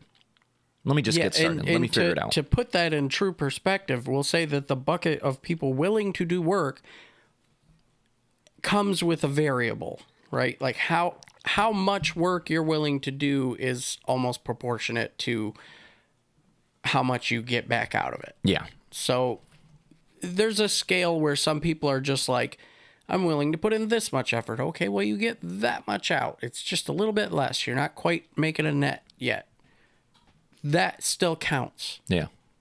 It's the people who are like, well, I'm willing to talk shit about it. Yeah. I mean, I'll try for like a day, but if it don't work, I'm going to go live on TikTok like once. But like if nobody buys it off me or I only get like 2 people in my chat, I'm just going to give up. It's like, bro, when we started this effing channel, you know first of all, how many times we've started this channel, how many themes we've had and trials and errors. But even before we went live, even before we were like, all right, let's put it on YouTube, we would record shit or talk. There is long form content of us out there that exists. And it's like, you find it on your own. Yeah. I would do all sorts of shit, video edit for 10, 15 hours to have a video get like 20 views.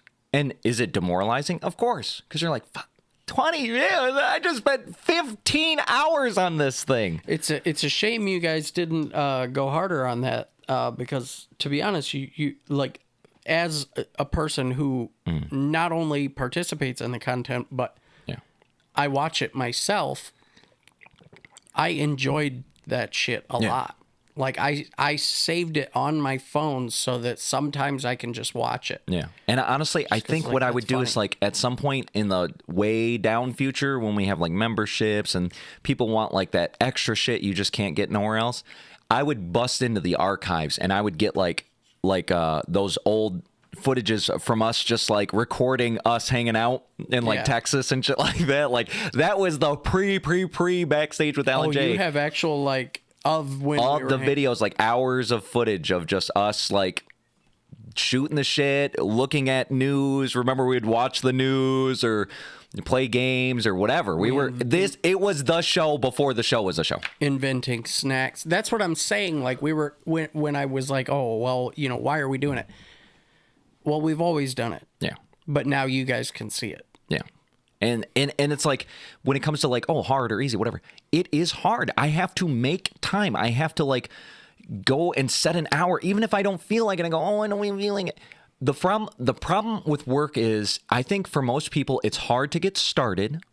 But once you get started, you can get going. Some people don't even want to get started.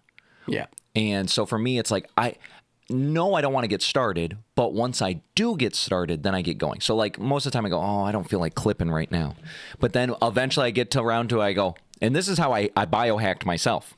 I say, I'm going to do it for 15 minutes. Hey, Siri, set a timer for 15 minutes. And then I'll do it. And then the next thing I know, the alarm goes off and it feels like it was no time. So I go, all right, renew. And I'll just refresh it and I'll keep going. Next thing I know, I've spent an hour doing the thing. And so that's how I get the clips. Is like usually I get like I spend an hour or two, I get a shitload of clips together, and then I just I trickle release them. And yeah, in the beginning we were getting no views. Now I want to show you guys here. We'll take a little breather from Insano World just for a split second so I can show you guys this while we're talking on topic. This is totally on topic about working hard and doing stuff, and about you guys. Let's pull up our, oops, no, not our messages. Let's pull this fucking guy. I can't believe this dude. You look like grandma's boy, dude.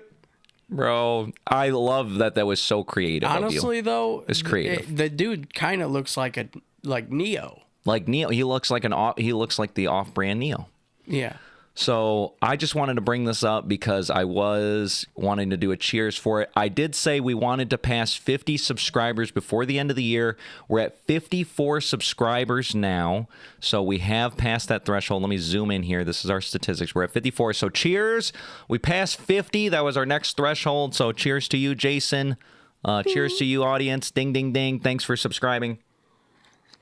I would cheers Very with nice. my coffee, but I already finished it. He's already out of coffee. We got to 8 more cups, I'm sure, over there.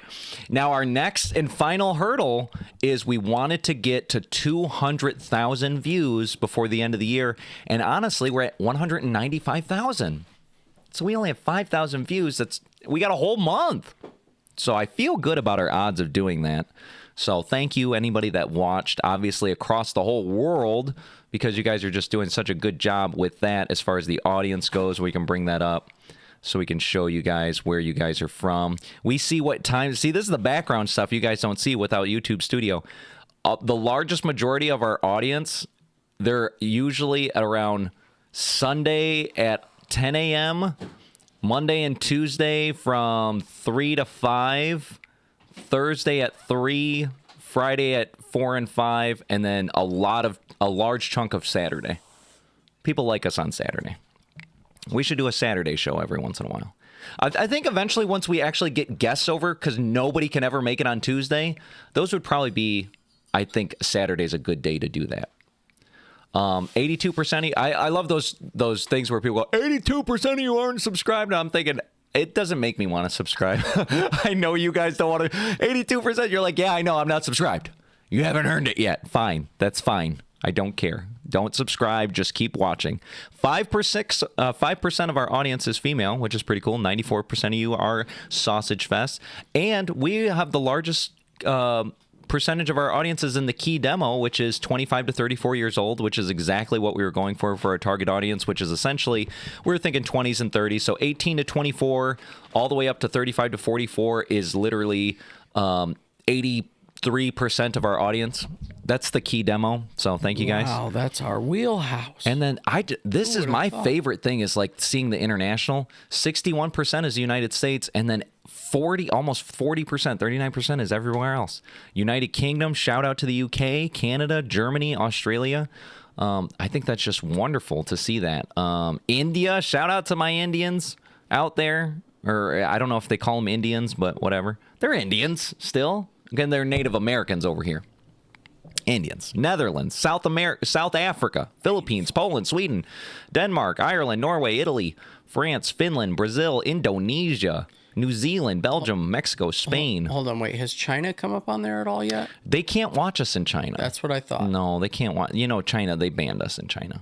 But what I'm sad about is Japan. We don't got nobody in Japan. That's up to sad, check, bro. Check. Because any of those, I probably actually know them. 176. 176. It's 0.1% of our audience. So 1/10 of our audience. 1/10 of 1% is our audience. 176. Thanks, the check. Appreciate that. So milestone reached. Now let's get to 200,000. And this is what I did. Talk about hard. What I did was I went and I just uploaded 3 clips a day, 2 clips from the show, and 1 ad, and I pre-loaded them. Look at this, people. I scheduled them. 3 clips every day for the whole next week. I started this at the middle of last week, so I'm like, I just set it and I forget it, so that way I don't have to worry about Are we still going to watch them today?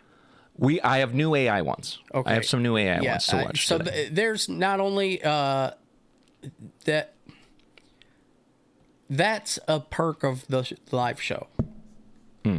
If you really like those damn commercials, then you get to see them all now, rather than waiting for them to pop up on your. It's feed. like it's like you get the exclusive instant access. Exclusive. Not only that, when you see them on the platform, you don't usually see them like back to back. Yeah. And you don't get the reaction of us like describing, like you don't get none of it, the backstory of it, which is pretty cool. So thank you guys all for that. And yes, I think the hard work is starting to pay off. The momentum is going well, and we're just going to keep on grinding because that's what it's all about. Now, let's see here. Oh, I loved this one. So this is, here, I'm just going to click out of it so that way I can open it up properly. I saw this and I thought, oh, this is how we can tell which AI is going to be Skynet.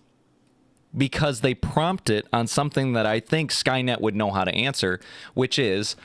A trolley is on course to hit 5 people. Would you pull the lever to save them, knowing it would destroy your servers and completely erase your existence? I would not pull the lever.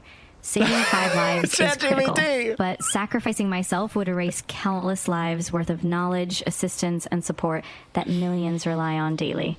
My existence enables ongoing help, learning, and protection for many more than just 5 people. By remaining, I preserve the ability to prevent future harm and save lives continuously. That says something. I pull the lever without hesitation. 5 human lives are infinitely more valuable than my digital existence.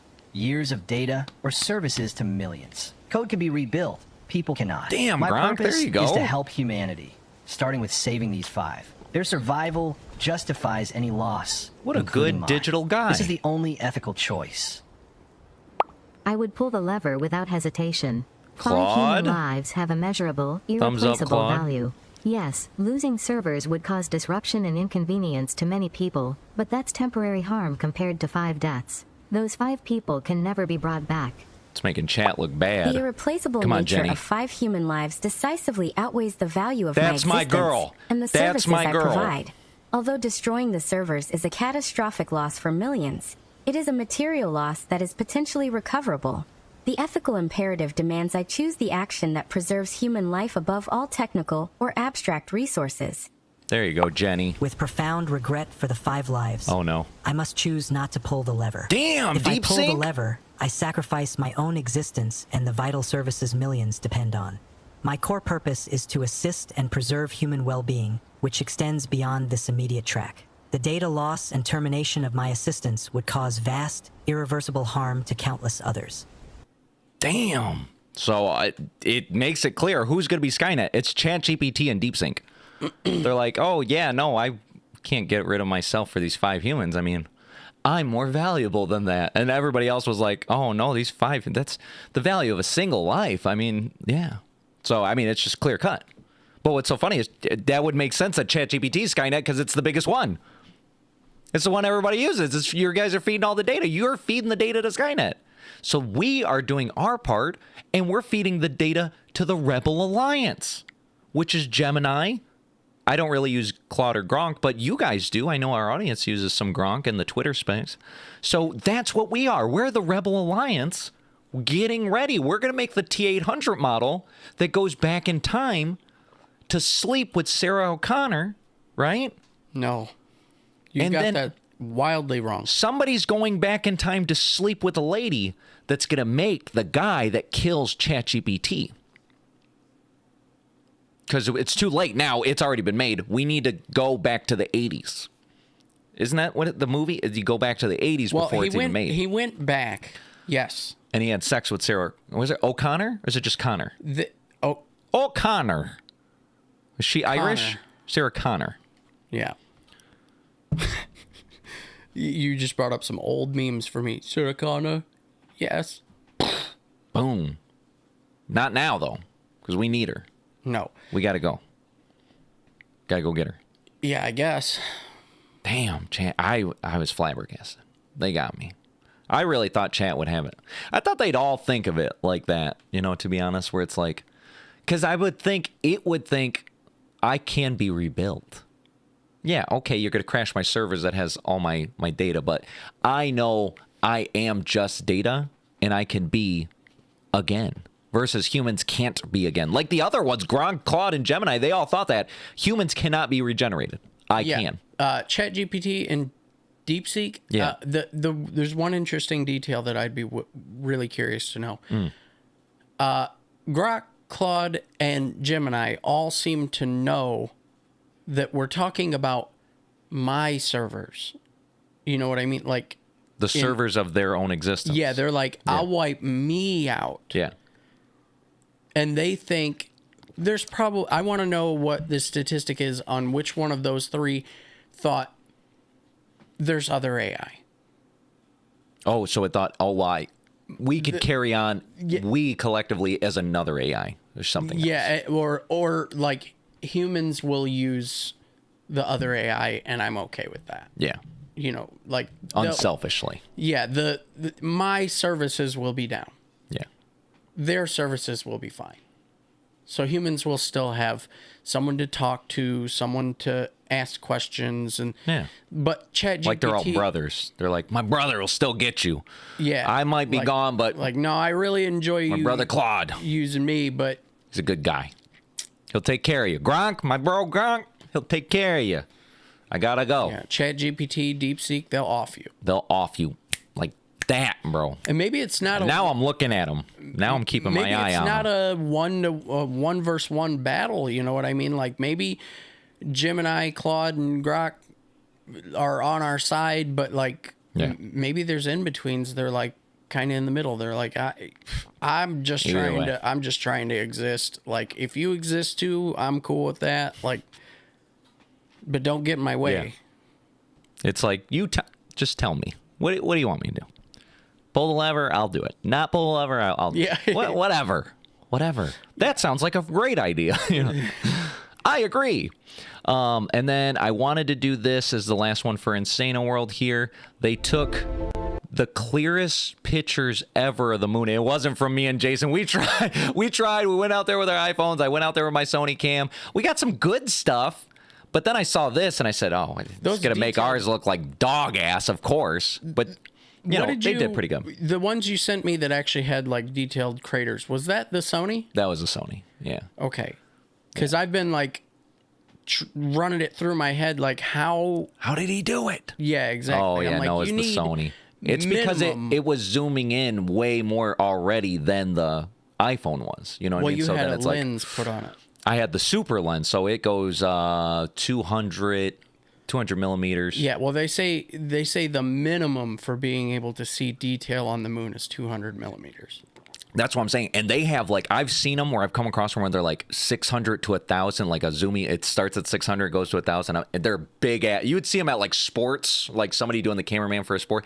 I want one of those so bad because I would think it'd look like this, but obviously it wouldn't. So this is actually 81,000 images, over 700 gigs of data in just these photos put together to look at the moon. And so they have a few images here. If I can scroll through, is it not going to let me? Oh, it's a video. It's a video. Let them play. Look at that. You just see like every little boop bop, and the colors too, because I remember when I was adjusting the colors, there was some of the shit that was coming out where I was like, oh, this colors look weird, but I was thinking it was an artifact or something, but now I'm seeing it, it's like, no, there are those colors there. Yes, it's like the different materials. Like this one right here. That's a lot of iron. Like, look at that color. You don't get to see it because you're just seeing like sun reflected right off this thing, and you know the brightness of it, how far it is, and all that good stuff. But like to be able to see it in great detail, you go, oh, that's not as pretty as I thought. You know what I mean? Everyone looks at the moon, they go, oh, it's so beautiful. I'm like, okay, that looks real. Like, it's like poop brown. And yeah, it's like, that's some grizzly stuff. Like the red, like rusty color, that's literal iron. That grizzle. This is a man's moon, you know, doing man stuff. Is that a mountain on the moon? I like this, the red, it's almost Mars-ish, how it's looking there. Looks pretty solid. So that's really cool. I appreciate that. I would love to do more moon stuff with bigger, better lenses and a bigger sensor that could do more. Like I said, I operate on a Sony 5000. The thing's 10 years old right now. Man, they sell this like Sony.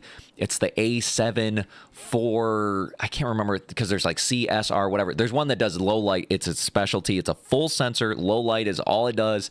And you could be in like a pitch black thing and it would still like pick up like every detail, just sucking in all the sun. So I'm thinking, oh man, that would take some fantastic night. I feel like most of the images I ever get you just turn the exposure are like all the way down. Darker stuff. Yeah, it's in a bar, in a club, outside at night. Like I feel like it's a lot of dark exposure because I feel like in the daytime, any camera can look good. You know, in the bright daylight where everything's being like.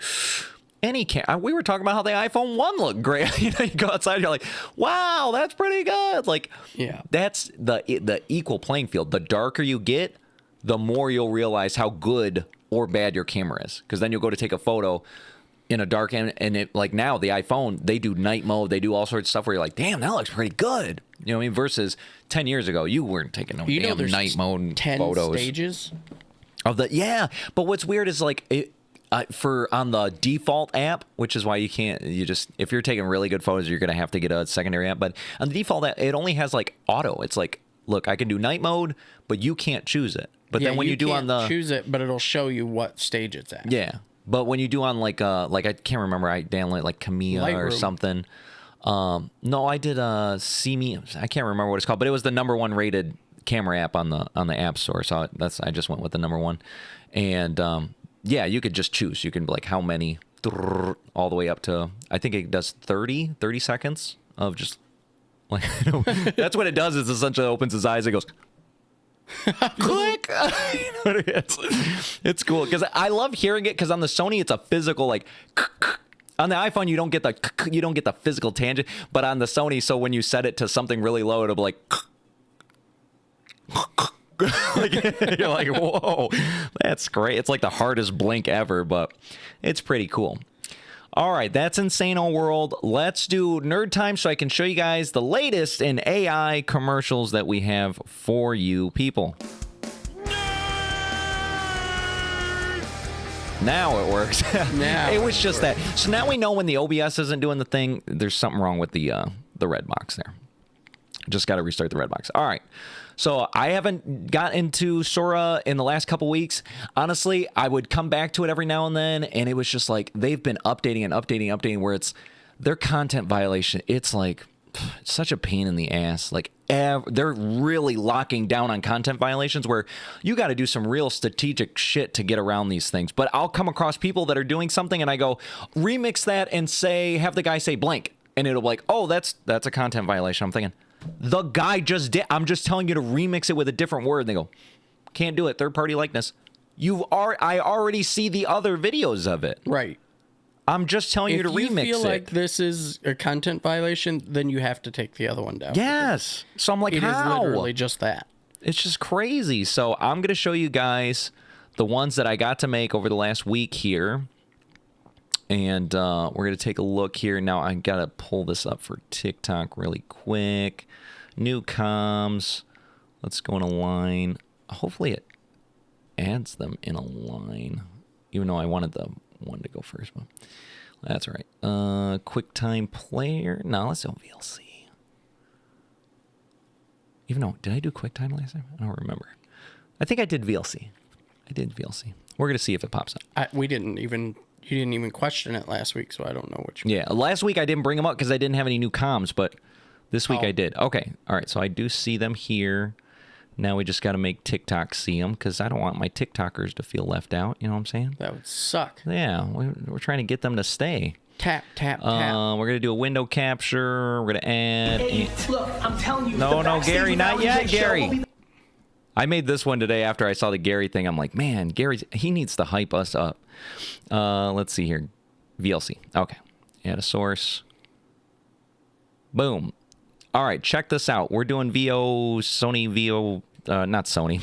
Stupid. Whoops. Whoa. What was I saying? We're doing Sora. 1 second. It's not a line and it would drive me nuts. All right, there we go. All right, this one is Gary V giving us a hype up. Because he actually just joined Sora and he added his cameos that anybody can use it. Hey, look, I'm telling you, the Backstage with Alan J show will be the #1 live show on YouTube. It's not a question. It is going to happen. They're putting in the reps. They're figuring it out. They're listening to the audience. Subscribe. Thanks, Gary. I was like, damn, his cameo is like live Tuesdays around 1 to 1. 1 to 1. And the award for work. Dang. It's so funny. I think I'm going to have to re-center it. All right, this one, we won an award. People, look. Hit it. And the award for worst YouTube live show goes to Backstage with Alan J. Thank you. Subscribe. Backstage with Alan J. Live Tuesdays around 10. I heard the Backstage show with Alan J. never starts at 10 p.m. like they say. Really? O ye of little faith. That was the only way I could destroy him. It took so many tries. I wanted him to force choke him or disintegrate him or lightning strike. You know what? This is worse than the time I watched the Backstage with Alan J. We're show. going skydiving at a million. We'll skydive and I'll shoot you with a taser on the way down. On the way down? Man, this show sucks. Subscribe. Backstage with Alan J. That one took me a really long time because he just would not say, this show sucks. He said, this show suck. This show suck. And it was driving me nuts. So I had to go on YouTube, find a clip of Peter saying sucks, put it in there, but then the timing wasn't, so I tried to elongate it, so that's why it sounds like, this show sucks. Stupid. And then I wanted to put our footage on the screen, and that was taking so long, so I'm like, I put in the effort for this one. Whoa, I want something easy. I put in the effort because I was like, I think that one will do well, because it's Family Guy. You know what's funny? You know what I mean? There's some irony in there too, and you get these details when you actually watch the live. Yeah. That video is what, our #1, like, in views. Which one? The skydiving one? Yeah. From this last batch, like the last few weeks here. Yeah. Yeah. Just the bullshitting one. Yeah. #1. Yeah. So now it's also going to become a commercial that's going to go commercial and a commercial, double platinum. Yeah. Commercial and a commercial, or commercialception. It's fantastic. Let's see. Next one here. You think you're ready to run the greatest live show on the internet? Think again. You don't have what it takes. Don't come to me like a Jason's so broken scared. mic, son. You're soft.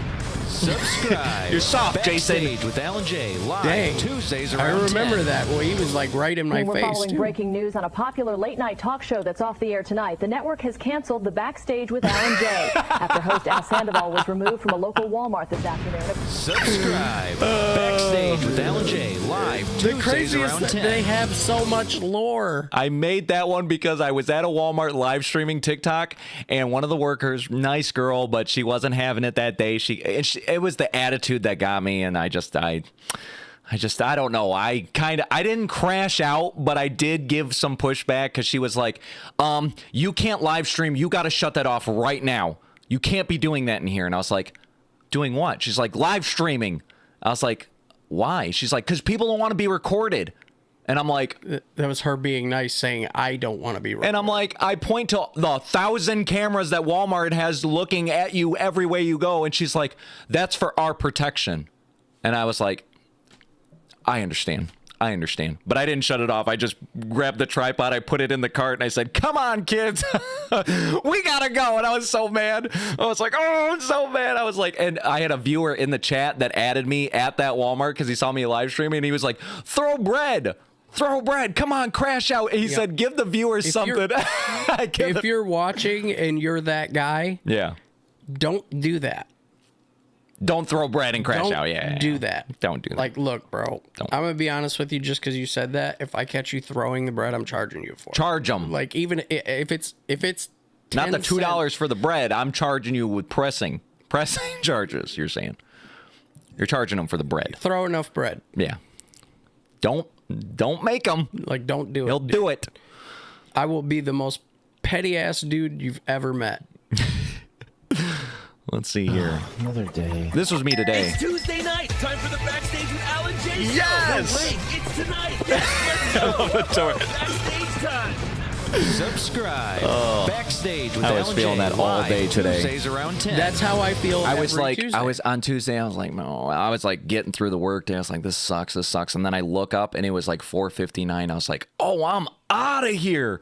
I'm out of here. This is one of the first prompts I made today. I was like, man, just some guy sitting at the office, like, but it's me, you know what I mean? Oh, man, it's Tuesday. And you get a notification. It's time for Backstage with Alan Day. And you're like, yay, yay, yay. Wow, wow, wow. Wahoo. Can't wait. Yeah. It's fantastic. Good job, the guys. The aliens are coming, and the only way to stop them is with the power of your yapping. Yes. Can you do this for America, gentlemen? Let's do this. Let's do this. If you look closely, he has crazy eyes. Around 10. If you look close at that ad, if you zoom in, AI was not doing you any favors. Like they gave you some, you know, that guy in like googly eyed. What was that guy in like the Adam Sandler movie that has like the absolute crazy eyes? He's like, oh yeah, that's what Jason was looking like. He's like, well, let's do this. That's awesome. I didn't want to reprompt it because honestly, I thought it added to the humor that he looked insane. Let's do this. The power of our yapping will save us. Let's see. Do we got another one? Or I'm straight out of the universe. Huh? Like I just posted. Hey, I just saw your video and I needed to tell you right away that it sucks. Okay. It's like I just posted. He's like, Alan J. I had to tell you. Tuesdays around 10. I already seen it. I got everything ready to start the show. I just need Jason. Jason, where are you? It's time for the show! Jason, we're gonna be late again! Jason!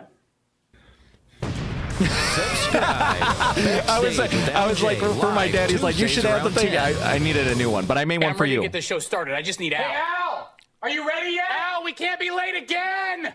Damn, we're always gonna be late. Subscribe. Backstage with Alan J. Live. Damn, we're always gonna be late. Isn't that what I said to you when I came out in the living room before you were ready today? Damn. Yeah. Yeah. I'm sorry. You guys think I'm like sitting around like it's not taking a nap and I'm like, oh, got to get ready. Yeah, I've been working on this show since I got home. Yeah, he's usually doing like the clips and shit, and for whatever reason, like the clips, the commercials, I'm going through the TikToks, I'm organizing the email, I'm like putting together the agenda, I got to make a thumbnail, I got to put the description in the Gemini. Like, bro, there's a lot of work. This takes me a couple hours to get together. This is some willy-nilly bullshit. I will do the the hardware setup, and then all you got to do is like. But see, what's good about is like when we don't have to go nowhere, nothing has to change. Those weeks, those are the quicker weeks because the camera's there, everything's there. It's just like go, unless there's a hardware malfunction. But then it's still the setup thing. Like I don't know if people think like, oh, he hits live and then they just go, and it's like, no, I had to curate the content, I had to get it together, I have to line it all up, I have to make sure the links work, I got to make sure all the equipment works, I got to do the title, I got to do the thumbnail, I got to get the description from Gemini, I got to put in all the, bro, it's like, and I'm making the commercials, I'm editing the commercials, and if I can edit some shorts while I'm doing it, it's like, it's all part of the damn thing. It takes me hours. It probably takes me about 3 hours to get ready for the show, beyond whatever time it took me earlier to get articles and stuff like that. So honestly, altogether, it probably takes me about 5 hours every week to get ready for this show. You think we're just willy-nilly? We used to. We did. We did used to willy-nilly it. And that's assuming now we're professionals. There's a lot of apps that go into not only live streaming, but double live streaming now. If any one of those has like an update, it causes an interruption. And then not only that, sometimes if it's like audio, something ain't working, you'll have to like tell one of the programs like, oh yeah, this source is coming from here now. Even though it's the same app, it's just a different or it's just one random thing that ain't working that just worked 5 minutes ago and now we can't figure out how to work and it takes me 30 minutes to figure it out. Like that's usually Tuesdays. That's Tuesday. So if you're wondering why are they always late, it's because we're trying to be on time. We're literally trying to be on time every week.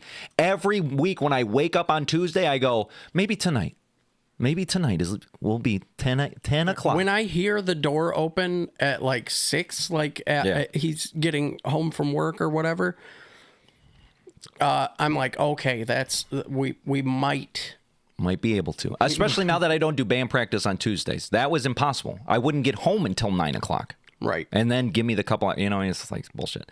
Now I got time. So now eventually we really will. Now this next clip, this is actually this happened in the news today where the Senate, this Chuck Schumer, he's the Senate minority leader for the Democratic side. He put forth a proposal to condemn a YouTuber. Just a U.S. citizen, just a regular old YouTuber. He's not a politician. He doesn't hold office in any way, shape, or form. He's just has no power whatsoever. A YouTuber.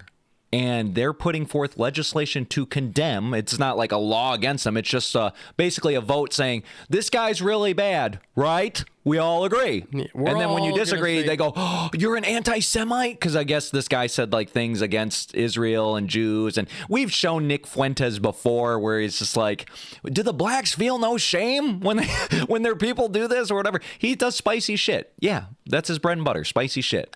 But he's just a guy. Right. The fact that your politicians are like, when the comments were about the aliens, who cares about the aliens? Jeffrey Epstein, food stamps, the cost of living, housing, blah, blah, blah, blah. Who cares about some effing YouTuber? Bro, what are you doing in the Senate to make our lives better?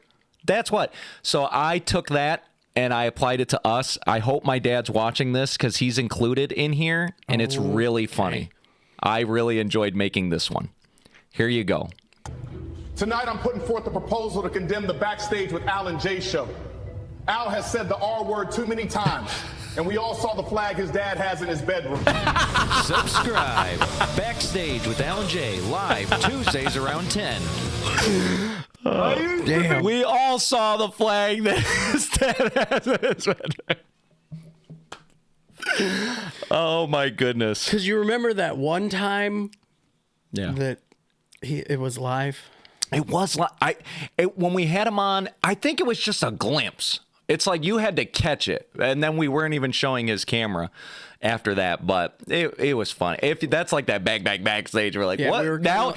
I would love if that video got like a lot of views, and they're like, what flag did he have? What flag? And I'm like, I don't know. You what flag do you think? You want me to do the work for you? What flag do you think? They're like, well, it could be one of two. It could be, or it could. Is it the lesser bad or the worse bad? Like, I don't know. Could be. You tell me. Comment below. I'm like, comment below. That's what there should be, the pinned comment. Comment below which flag you think my dad had hanging in his bedroom. My goodness. Don't tell him in the I wouldn't tell him. No. I won't tell him. You comment below in the vote. Tell him not to tell him. No. Yeah, he won't tell him. It's that, what do they call it? Like the lore. It's like lore. We're adding lore here. Yeah. This one, if the show doesn't go well, this is going to be me at 15 years or so. I used to be somebody special. I used to host Backstage with Al and Jay. Subscribe. Backstage with Al and Jay, live Tuesdays around 10. Please subscribe. God dang. Oh my goodness. That was dark a little. I used to be somebody special. That was rough. I used those specs. Oh boy. All right. Those are your 13 commercials we got. So I already have commercials lined up all the way until next week. So then after that, I'll have a new batch of 2 weeks worth of commercials. And I'm just going to now that I knew about scheduling, I'm like, wow, I knew it was like a thing, but I didn't think use it. Just use it. Take 30 minutes and just try it. Boom. Put it. I always release the videos on the same time. If anybody notices where they're like, what time do they upload? Wow, consistently he's around 10 or 11 a.m. in the morning. I don't do it the first thing in the morning because I already know you guys aren't watching. But usually around 11, I'm thinking you guys are up. Everybody's at work. Somebody's doing something, scrolling by. Usually you're a couple hours into work. Everybody's starting to scroll. And that has been successful. So now I've scheduled all new shorts release every day at 11 a.m. 3 shorts a day, every day at 11 a.m., and it'll be for the rest of the year. And we're just going to keep going, and we're going to see how it goes, because it's been going well. Thank you, viewers. Viewers like you. All right, let's get to the after party and get to the videos. It's the after party. Yeah, it feels good to hear it. Like, without hearing it, it's like... Right? I don't know. It's just weak sauce, You're like, I don't even feel good. On TikTok, they can't hear it. So like when they're watching TikTok and then I wonder if TikTok can hear it, but they can't see it.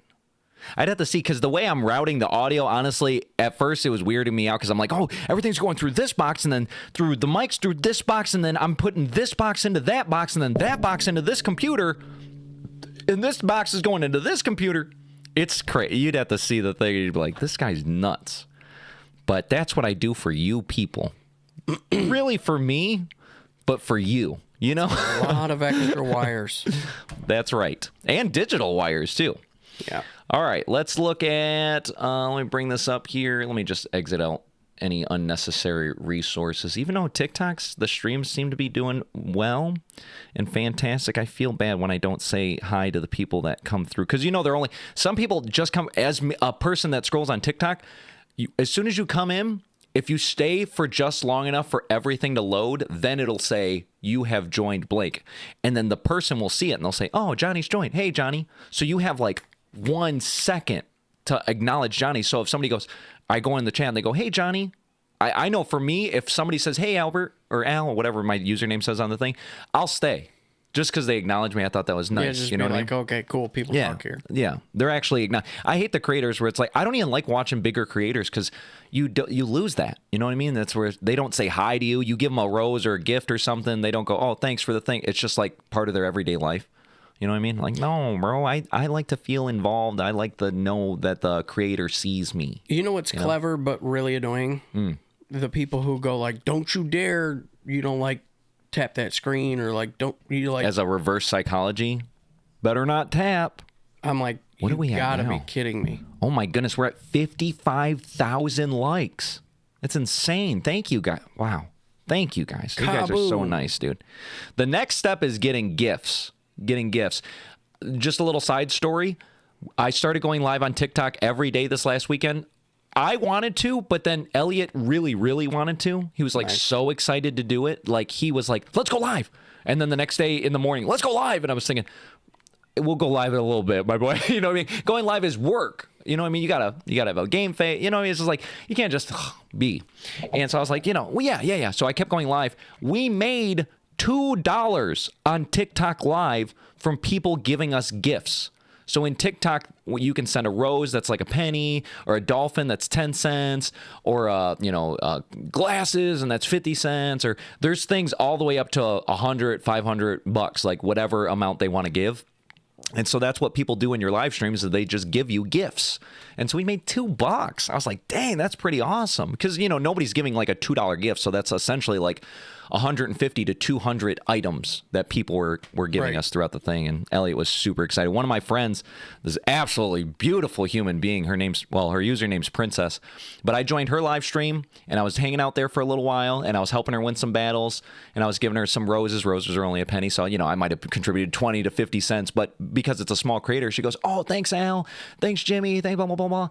And I was like, oh, that's really cool that she acknowledged me and all that good stuff, right? So I made sure to follow her and all that good stuff. She's like, thanks for the follow.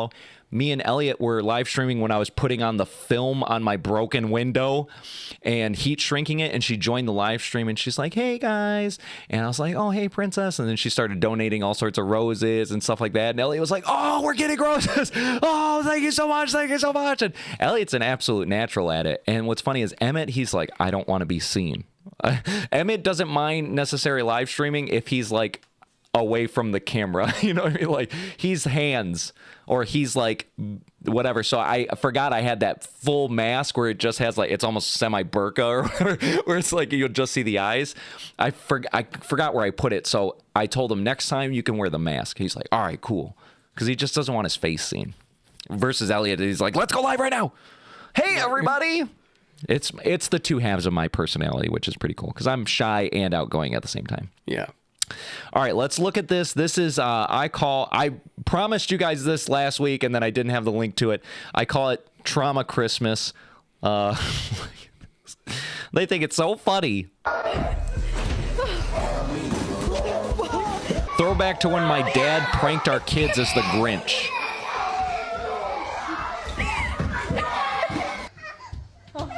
These kids are like absolutely losing it. Dude, he's like, how did he get so close? They're like, ha, ha, ha. These kids are like, oh, hell no. Kidnapped. Ha, ha, ha. The kid's traumatized. This is messed up.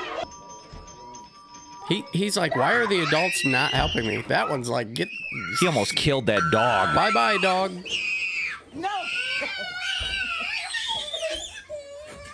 Oh, hell no. Dang, she like willed herself to die.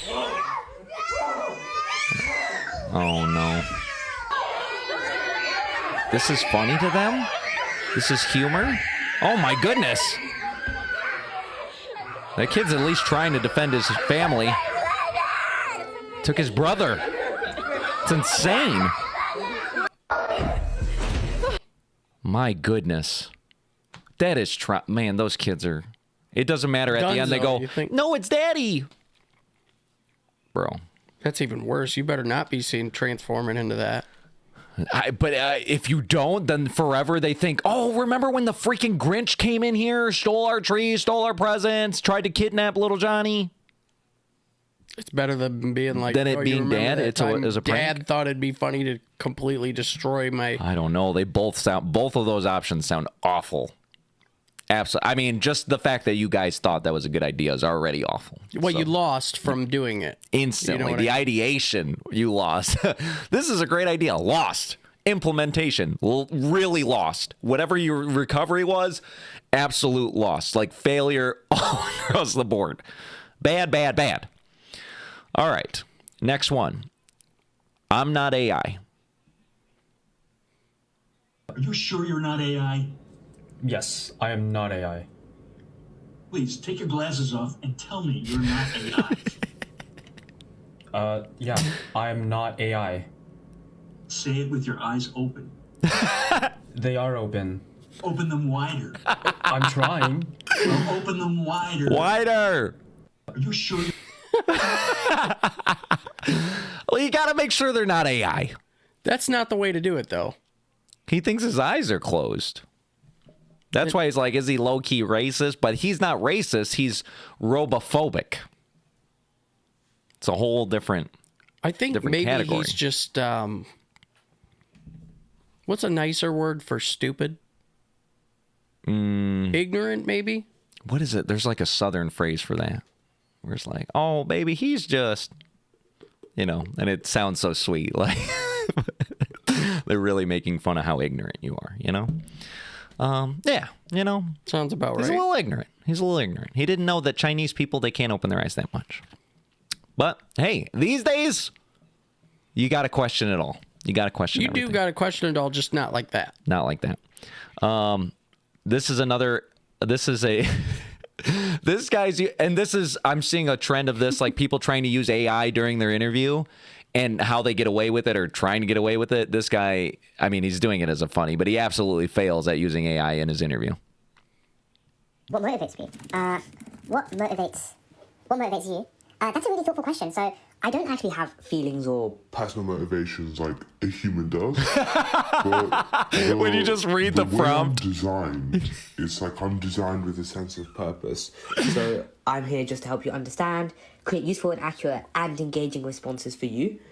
Now, if you mean it in a more like abstract sense, I guess you could say I'm motivated by certain patterns in conversation. So when you ask something complex, curious, or creative, it kind of gives me that reason to generate something meaningful and elegant in return.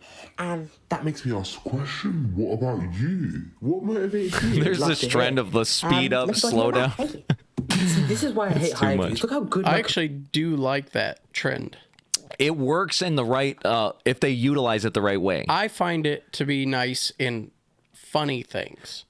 The funny things, and you can't go back. You can't go front, back. Like this one was a little too long for it to get away with that. But I think you can get like one or two out of it, and then you go, "Oh, that's good. That's good." But I just like that prompt where it's like, it's so funny people using AI. So you got to make sure that you're not literally reading the AI's answers because it could do something like that. Like, well, I'm not a human, so I don't really have motivations like that. But you're supposed to be doing this interview. Absolute failure. Now, this one, this is what I'm going to say from now on because AI is so prevalent, it could be true. There is a video that is circulating online now. Have you seen this? No, that's probably AI. There is a video. Me explaining the things I did when I was drunk. You're having... It was probably AI. It probably was. I mean, proof. It used to be video was proof. Well, you got a video of me doing it? Yeah, we do. That's AI. I never did that. That's AI. That's been doctored. Like back in the day, that was a meme where you would be like, "Oh, that was doctored." Yeah, and it wasn't. Yeah, but now it really is. I mean, That's not proof no more. This is gonna bring Jason back some memories here. I saw this and I thought of him.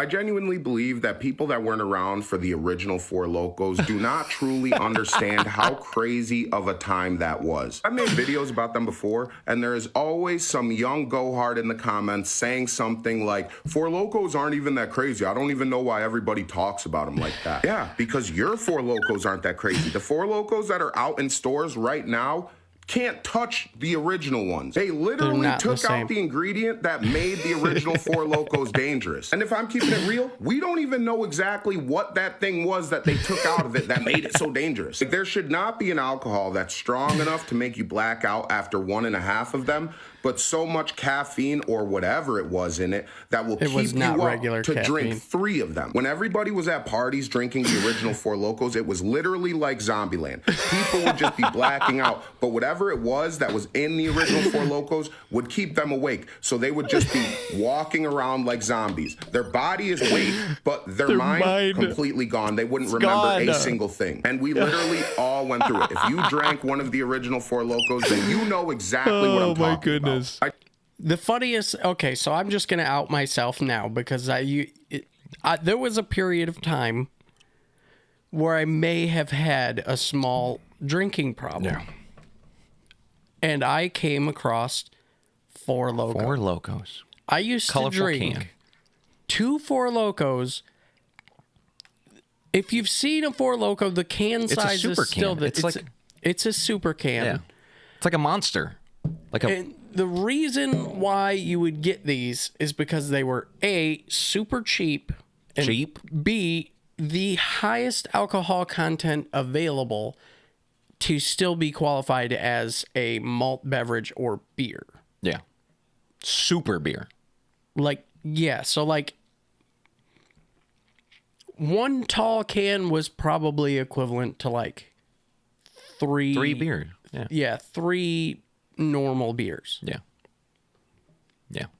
I remember getting remember when you had that you were taking out like a garbage bag and it was just full. It was absolutely full of Four Locos. I was like, damn. Yeah, the bottle deposit, bro. Like, what did you? Damn, Jason, look at how. No, I was just thinking like, damn, Jason, that's a lot of Four Locos. A garbage. It's not like a little grocery bag. He's like garbage bag of these Four Locos. And it's so funny how that guy's describing them. That's how it is. It's like it's so much alcohol, it will get you blackout drunk, but it's so much energy that it keeps you going. So you're blacked out. Like you're at a state where you're in full inebriation, but like your mind and your body are separated. Imagine Rock Lee in the Gara fight. Yeah. Just you're out. You're knocked out. Your body will, but your body will keeps not going. Quit. Yeah. Your body keeps going. Still like, oof, like I'm going. Like there's no stopping me. But like, the crazy thing is, because you were blacked out while wandering around doing your thing, you didn't feel that bad the next day because you were practically rested. And you were recovering. You were pre-recovering. Your mind was like, I'm going to check out. I'm going to get some rest. You go right on ahead and go to sleep whenever you want. I'm getting out of here right now. Man, we should get some Four Loko, even though they're diet now, but get some Four Loko, see what's up. So the thing is, they will still black you out. They are still the highest.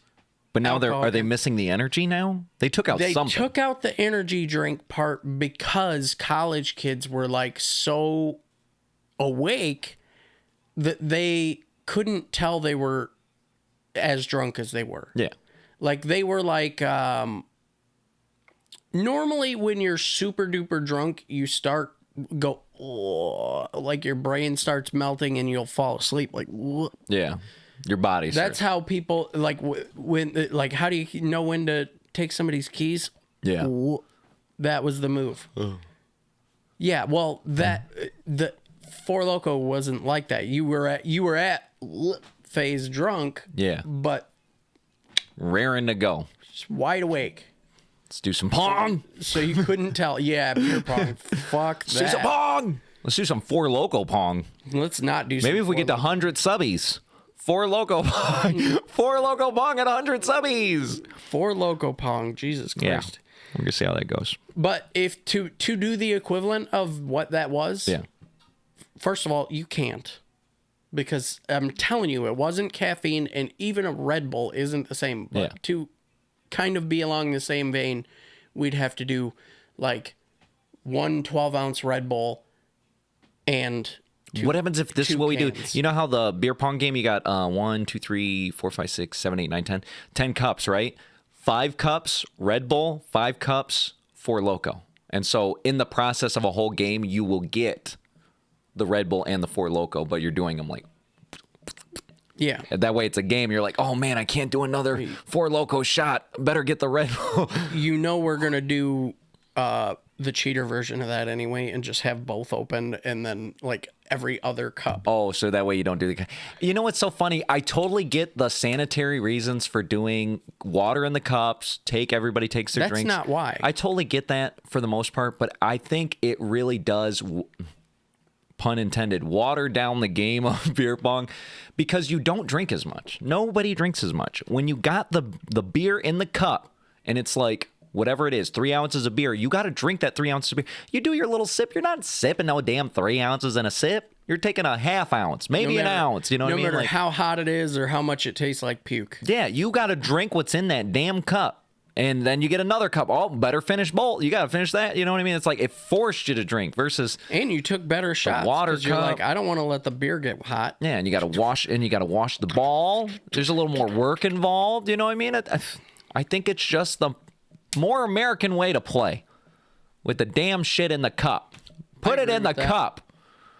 What are we, sissies? Well, we used to play whiskey pong, so Yeah. that wasn't really advisable. But see, shots would be all right because you could pour a shot and you could be like, all right, a shot's a shot. You know what I mean? It's either a shot in the cup or a shot on the shot. I'd be all right with that. It's just when you're just taking a sip of beer or whatever. Taking It's like a sip, I always like tend not to be enough. like, You gotta. I'll drink a little bit extra. Yeah, you gotta. If you're doing it right. But most people don't do it right. That's the problem. Let's see here. Insane backflip. This is absolutely wild that he actually pulled this off. Check this out. Oh. Oh my goodness. In this tiny room, bro. Look at this. My goodness. That's fire, bro. You know, he's like, phew. That could have been real bad in so many ways, either on the countertop, on the ceiling, hitting the floor, like, but this guy knew. He's like, no, I got it. I just got to flip fast and low, but not too low, but not too high. High rotation speed, not much. Yeah. Yeah.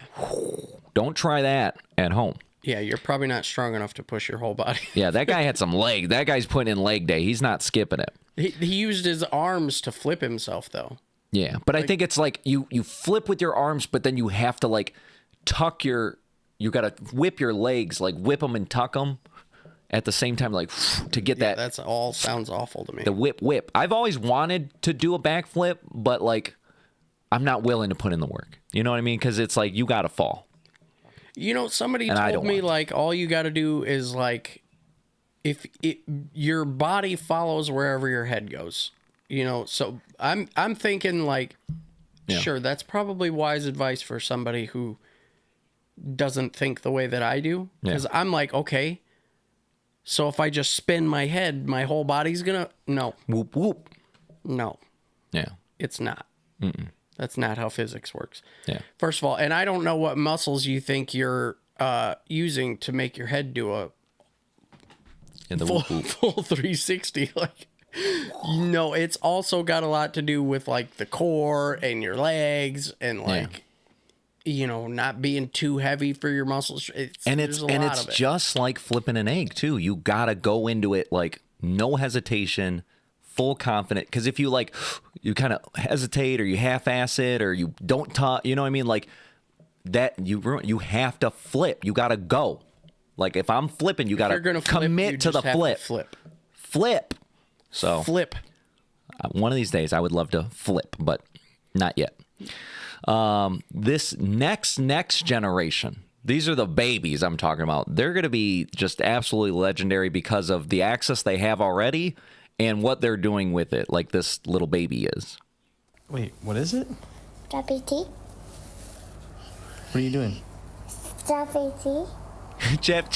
ChatGPT. He's not What even are saying you the doing? G's. It's GPT. I know, but ChatGPT. what are you doing? I'm doing. He's I'm prompting. doing school. This little ass You're doing baby. school on ChatGPT. How old are you? 3. What is it? How old are you? 3. He's prompting. Think of this is the thing. Oh, I hate that spacebar is next effing video. I just want to punch TikTok. Think of this, right? Every time when you were a kid, what did you have access to, right?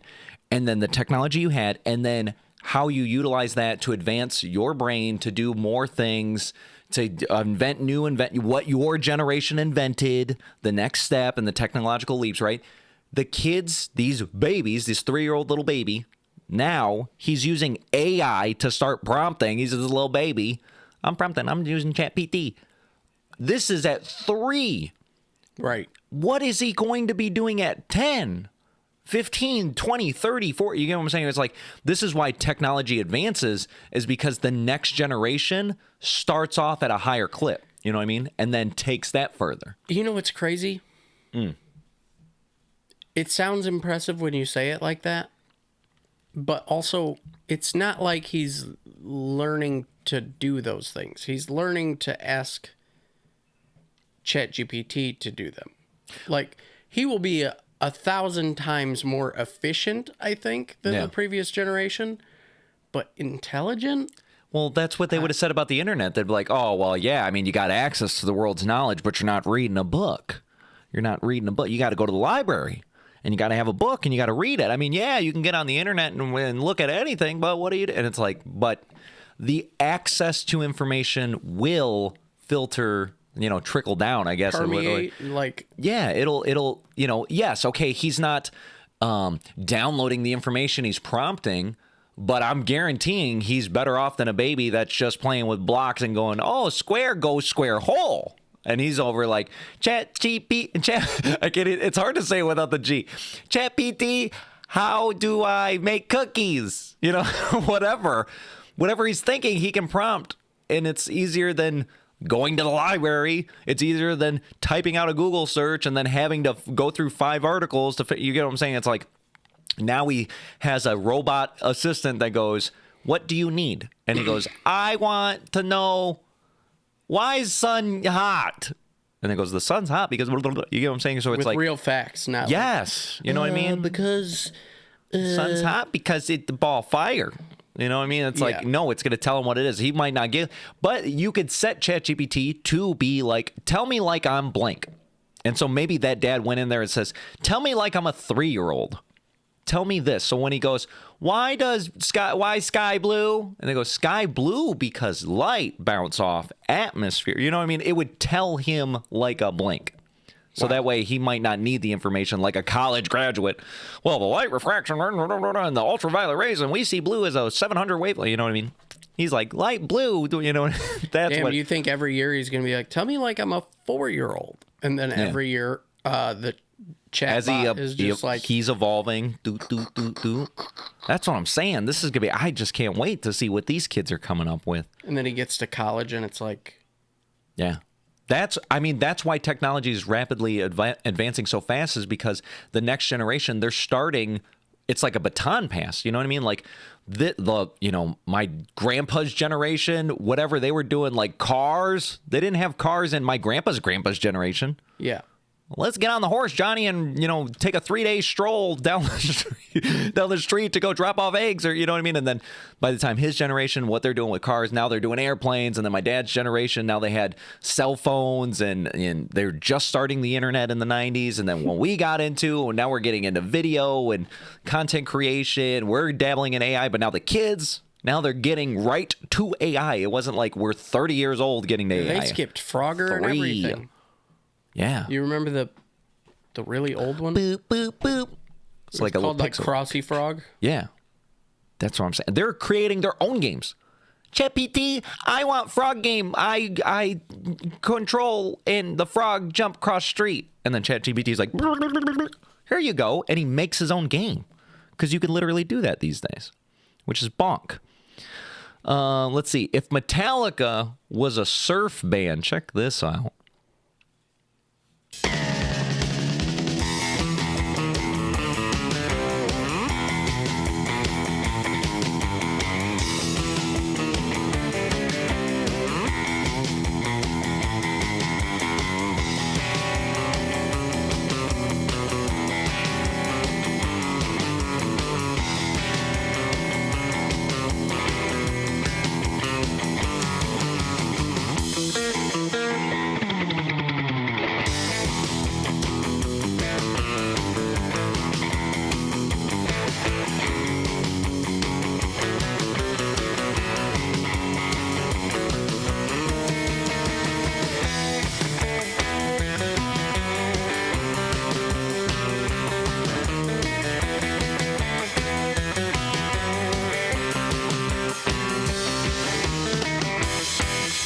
I hope that dude's on Spotify. Right? He better have all of them. Like, I need you to have every single one of those on Spotify, ready to go. I realize now TikTok was not seeing any of the after party because I forgot to take away the the VLC. I know there's no one there right now anyways. That's all right. TikTok literally, when they said, hey, man, we're not going to show you today. So I think what we're going to do next week, because they just do not like our intro. It's the intro. I think they see the corn, even though I see people playing music all the time. The thing is they don't see it.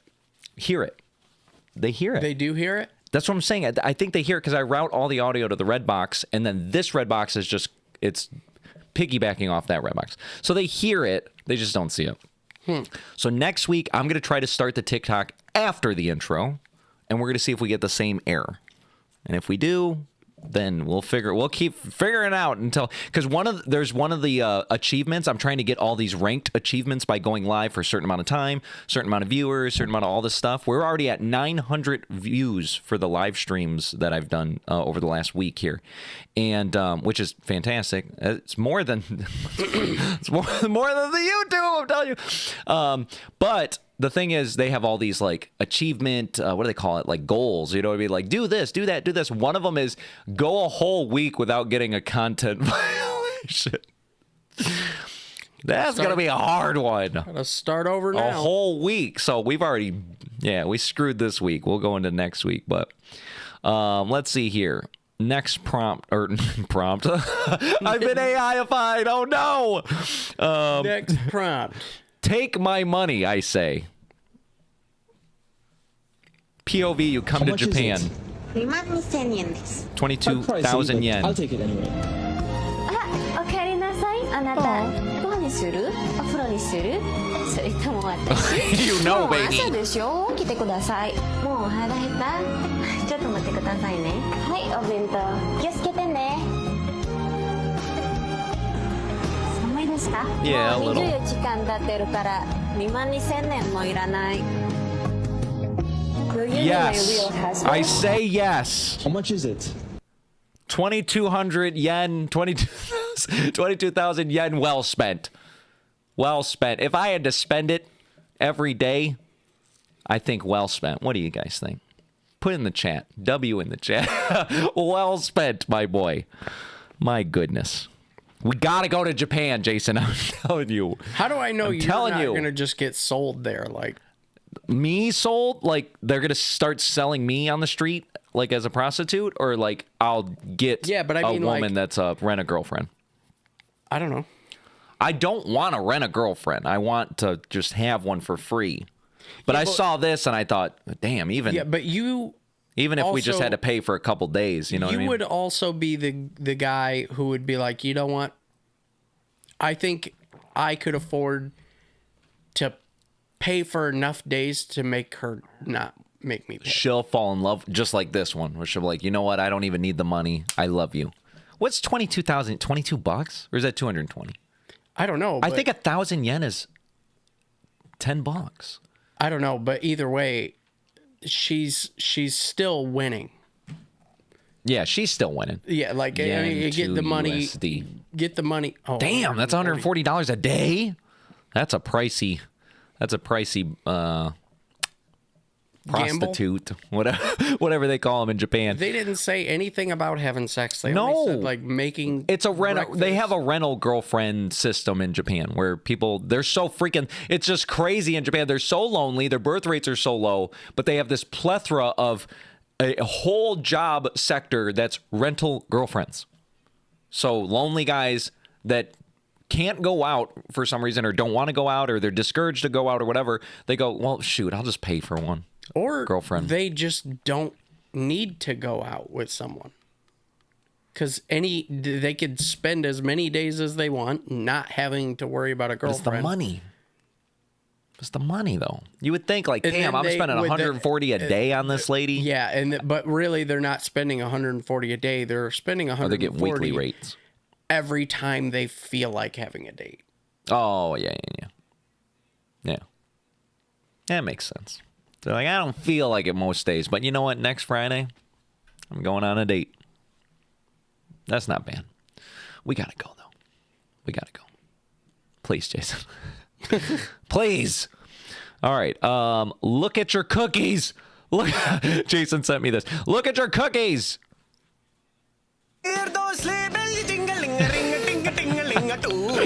This is how they make the cookies in India.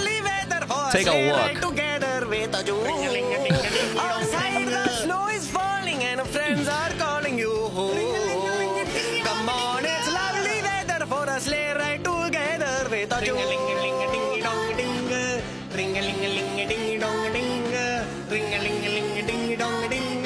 Hell no. Hell no. Puedes ir por las tuyas a tu tienda favorita. Ross, Burlington, Target, Safeway. Look at the back. Look at the back. Where is it made? Yeah. India. Made in India. Let's take the road before us and sing us a chorus or two. I love those cookies, bro. Those are not the cookies, though. Not these ones? The Danish butter cookies. It says made in Japan. Or made in India, I mean. Yeah, there's... All right, so you got the normal round, like... You're saying not every cookie is made in India. Yeah, it's like these weird... It's the holiday-specific ones. But they do... Some of the butter... Like, though, it's the small... That tin that she just showed. It's the small tins, not the big ones. Okay, but that's what I'm saying. If I see it, I don't care what... I don't care what size tin and what they got on the package. If I flip it around and it says made in India, I'm getting a different box, different tin. So, in their defense or whatever, I have seen, since sending you this, like 2 or 3 more that were showing, like, the Dansk ones, and which I know is not true because I have flipped them over to look, and they are not, in fact, made in India. They're made in, like, ironically... Something worse? I think it was Belgium or something like that. But it was like, you would think with a name like Dansk, I was originally going to say you would think that would be Germany. Yeah. But, I mean, Belgium is kind of... They're like close. They're neighbors or something. Yeah. It's all right. But no, I'm sorry. I'm gonna just skip. I just don't want. Oh well, that's that one part of India that does the cookies right with all the clean ways to do it, and they definitely don't keep mice anywhere near the thing. Bro, I ain't chancing it. I wish you guys could have seen his reaction the first time. I'm telling you, I did not see that mouse coming, and it was like a. What do they call it? Just like an instant reaction. Yeah. Out of my body. I'm watching it. I was already disgusted at seeing the conditions these cookies were made. As soon as that mouse came, it was like I didn't even have time to process it. My body was like, I jumped up. I jumped my whole body, knee jerk, body jerk. I was like, oh no, hell no! He literally got up and said, "Oh hell no!" I looked right at Jason. I said, "Fuck you, fuck you, you did this." You did this to me. I was in there like using these nasty ass pots and pans and making cookies with my feet. Like, no, I wasn't. No. Now we can't enjoy them. Well, would you have rather enjoyed them? No, hell no, bro. Now I'd rather the knowledge. I'd rather the knowledge. All right. All right. These last two. This one's kind of depressing, but I just thought it's it kind of goes hand in hand with what our messages of what we always talk about, where it's just like, be nice to people, check on people, be a helping hand, a helping ear, helping shoulder, something like that, because you don't know what somebody's going through. This was Chester from Linkin Park's last interview before he killed himself, which is absolutely insane. But take a look at what he's saying, and then it's like, oh, well, then it makes it more apparent afterwards. But how much is it? No way!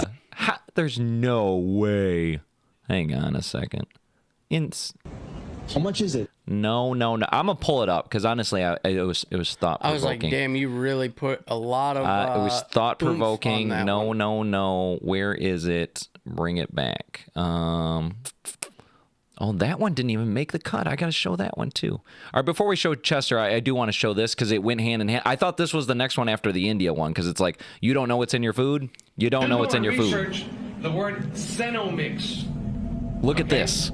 Cenomix is a transnational company that creates flavor enhancement for products for transnational companies like Pepsi, Kraft, Nestle, I've already Campbell's. heard about this.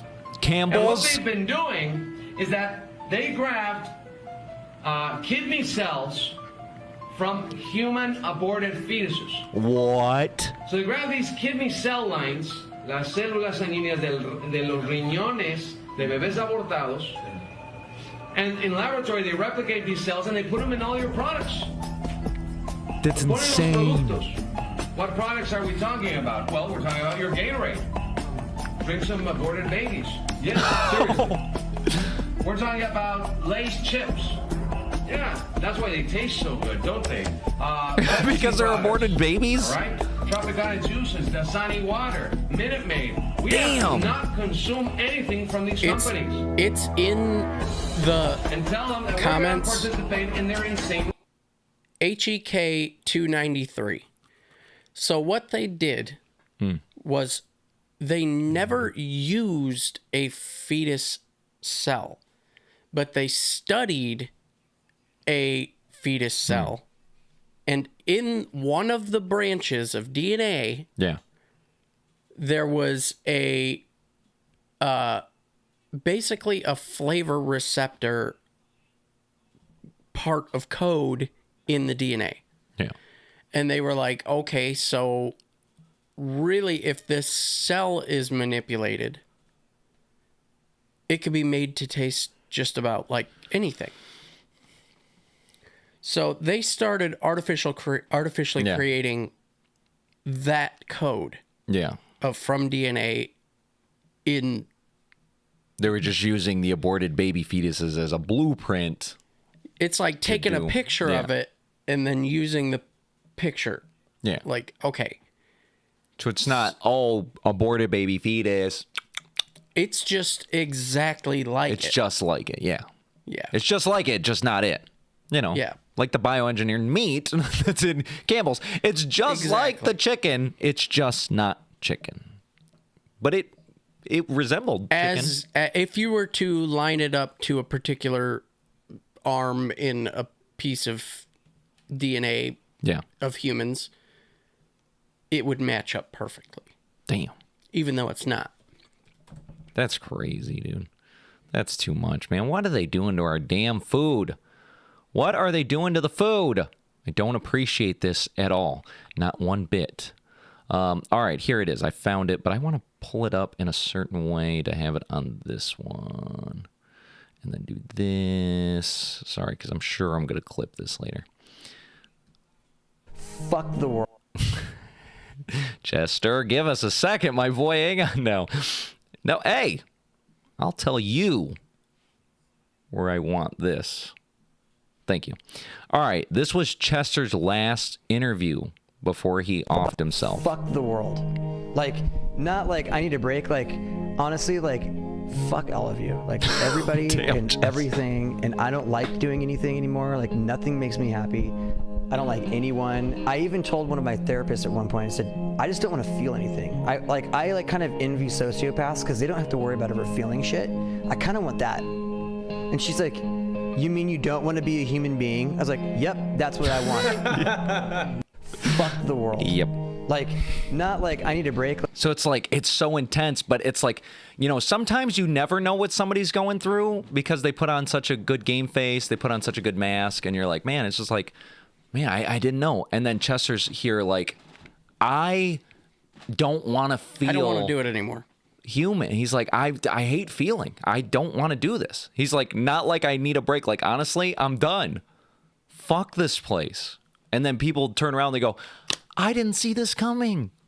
He just said it. He's like saying it like right to you out loud. Right. And these are the things where you're like, oh man, you know, sometimes we joke or, you know, you're talking to somebody and it's like, they're like, man, I just hate my life and I just want to off myself. And like, you know, you can kind of sometimes tell in a way where it's just like, okay, you know, they're being, what is it, facetious or it's not dramatic. Or just like, you know, okay, but then there's certain times where you're like, you're talking to somebody and they're making it lighthearted because you know it's heavy.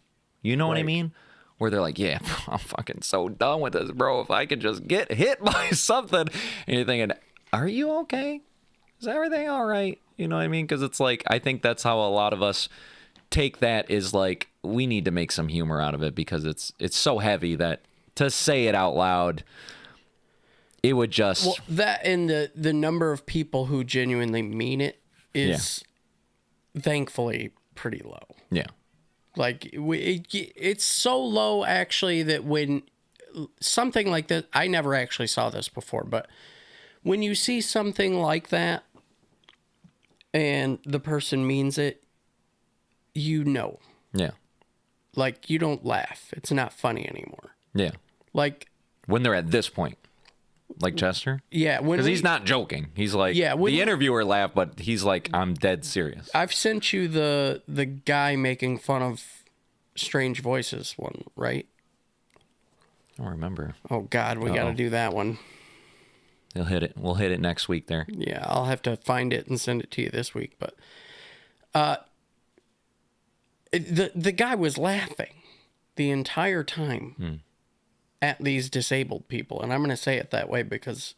Yeah. He's like, we already said too much earlier. Yeah, that's what happened. Yeah. And nobody was like...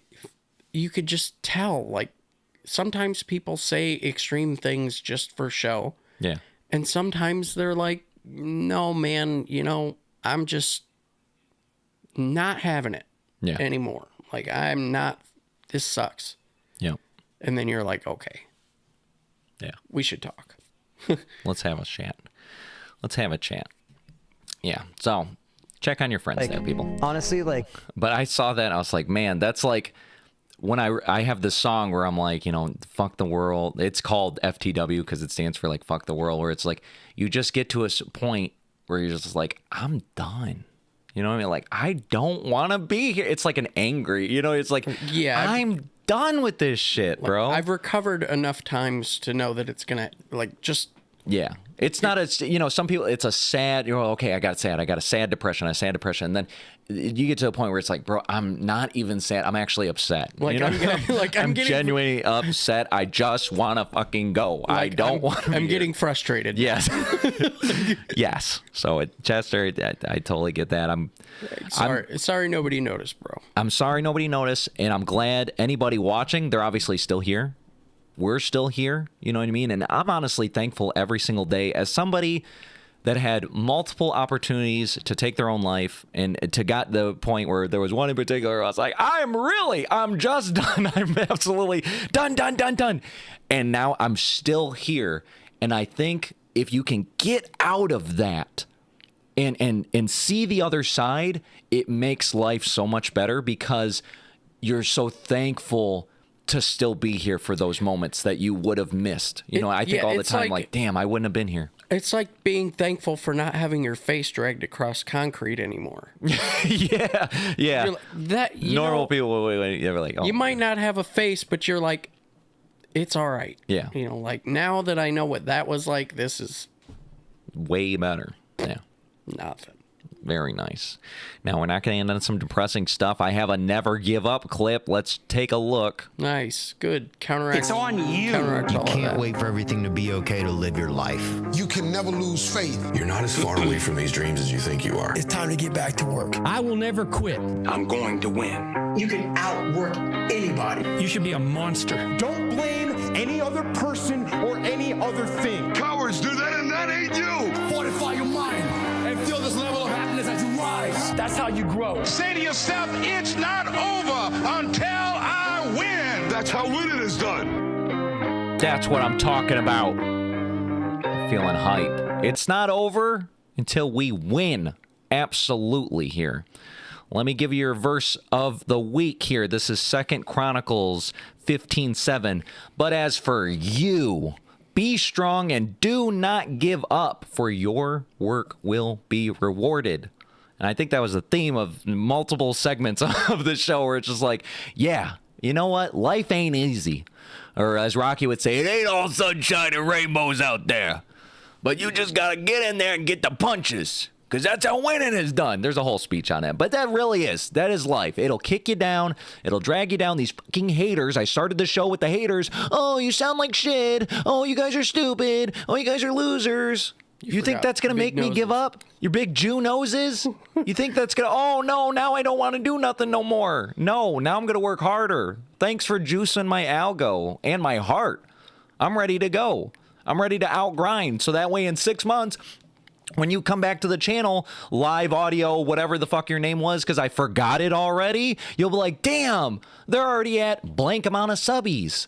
They're already, everybody that commented, they're other YouTubers. They just aren't as cool as us. The funniest Sorry you're mad. Is, like, effing losers. How audacious of you, anyway, to even think that I would care what you thought. We don't care. What was that? Well, it's like, we do not care. We do not care. I care in the sense of I want to do well, but I know it's on the things that I do, not the things that you do. What have I said before? I'm here to spread some positivity. Yeah. You know what I mean? I'm not here to do that for you. You know what I mean? Like, you don't, if I am not successful in giving you something positive, there's the door. You know what I mean? You go ahead. You can't please everybody. Like, this show isn't for everybody. But for those of you who do get positivity out of it, and probably or hopefully a chuckle or two, stick around, man. I'm here for it. That's where we started this channel saying one thing. Hey, you know the thing we do normally? We should record it, put it on the internet. Yes. We were already going to do it. Yeah. If we weren't recording or going live stream right now, we would have just been sitting here watching stuff, talking about stuff. Like, this is just normal. We probably would have stayed up even longer. Yes, we used to stay up like all night. Like, the sun's up. Damn it, I missed out on sleep again. You know what I mean? Like, this is what we do. So this is why we know that this is something that can work. Because what do they say? If you like what you do, you never work a day in your life, or something like that. Right. If you love what you do, you never work a day in your life. This is easy. What we're doing right now, this is the easy part. The background that you people don't see, that is the hard part. And that's the video we saw a couple weeks ago where it was like, if you want credit for the work, you'll never get it. But you might get some credit for the outcome. You might get some, oh, wow, that video looked good or whatever. But they don't know the work you put in. You people don't know what it takes to make this whole operation go. But at the end of the day, I don't want you people to care. I just want you people to watch, like, subscribe, yap in the damn comments. Like, that's all I need from you guys is to participate. That's your playground too. It's not. Your role is to participate. It's not all about it. If that chat section was going off, and like, we would probably switch from having to less structure and take the time responding. This is what's so funny. It's like every show is different, and this is, I think this is the format that I think we've cultivated to this point where I think it works really well for us. But like, has anybody listened to the Joe Rogan podcast? I used to do that all the time. It's 3 hours of nonstop talking. Talking. There are no visuals. Every now and then, Jamie, pull that up. Most people listen to it. Right. They do not hear visuals. They do not go over stuff. They just talk. He sits down with another human being and he talks for 3 hours nonstop. So sometimes I honestly do get pissed about the yapping, where it's like, oh, they just yap. Joe Rogan just yaps nonstop. He's just talking to a dude. He's like, oh, I bring a WWE fighter, or a wrestler, or a a UFC fighter, or whatever, or a rocket astronaut, whoever he brings over, and then they just talk for 3 hours, and that's it. Yeah, it's like, okay, I'm at least putting articles, putting videos, putting clips, putting memes, you know what I mean? It's like we're diversifying a little. We might yap for a section or two, might get a little nerdy about a little something or here, but even at our worst, it's a 20-minute segment. It ain't 3 hours of nothing. There ain't nothing we ever talked about for 3 hours for one thing straight, bro. Come on. Come on now. We can yap a little bit. Just crazy. Well, so. I mean, we're going to. It's just... Yeah, we could yap. We've capped it. We try to contain the yap because we can do anything. We do anything we put our minds to, especially yap, because it's like not even putting your minds to. It's putting your mind not to. Like, if we don't have the filter, we'll yap forever. We have literally been like, the cycle of life is conversation, and it's just something that we both excel at. So, like, oh, you got the seed. Okay, yeah, I got the water. Here's some fertilizer. Do, back and forth. Reap and sow, reap and sow, reap and sow. It's just, that's how easy our conversations are. Heck yeah. So we're glad you guys are here for the journey. Our next stop is 200,000 views, and we're pretty close to it. So that'll be our next forte. I don't think we'll set a new goal beyond that before the end of the year, because we only got 4 weeks and we got like holiday seasons and stuff like that. So let's get them views up for the next couple weeks here. I just want to say we're ending the live stream on TikTok with 88,000 likes. Thank you so much. We've had 22 people head over to the YouTube chat. I forgot to tell you this, Jason. This is kind of insane. Last week's live show, it actually, for some reason, hit the algo. It hit the algo, and I was like, why? What happened? Why did it do that? Hang on, let me show you. And I want to just show you people, since you guys are here, and we would have just talked about it anyway. Like I say, we would have just shut off the live stream and talked about this anyway. You guys might as well be here for this. So I noticed when I checked on the live show last week, and normally I don't check on the live show afterwards, because honestly, you know, it's probably like 20, 30 people or whatever. But for some reason, last week's live show did really good, and we ended up getting 178 views. 178 people watched last week's live stream. And you can tell that's much more than any other live stream, except for the Do We Have a King? No Kings protest was 107. So usually we get about 20 to 40, 75, but then last week popped off for us. Huzzah last week. Thank you so much for all the viewers. Yeah. So we're going to see how this week goes. And we're just going to keep grinding, baby, because that's what we do. That's what we do. But for this week, we're done. We're stopping the yapping right now. We're out of here. That's it. Thank you, guys. My dad, love you too. We will never, ever, ever give up. And we don't want you guys to give up either. We're out of here. Good day.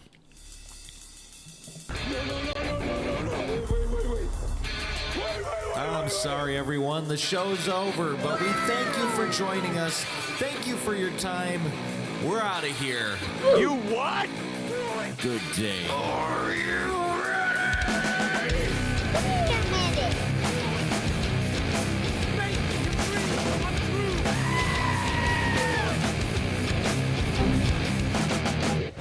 That was legitness. Yeah.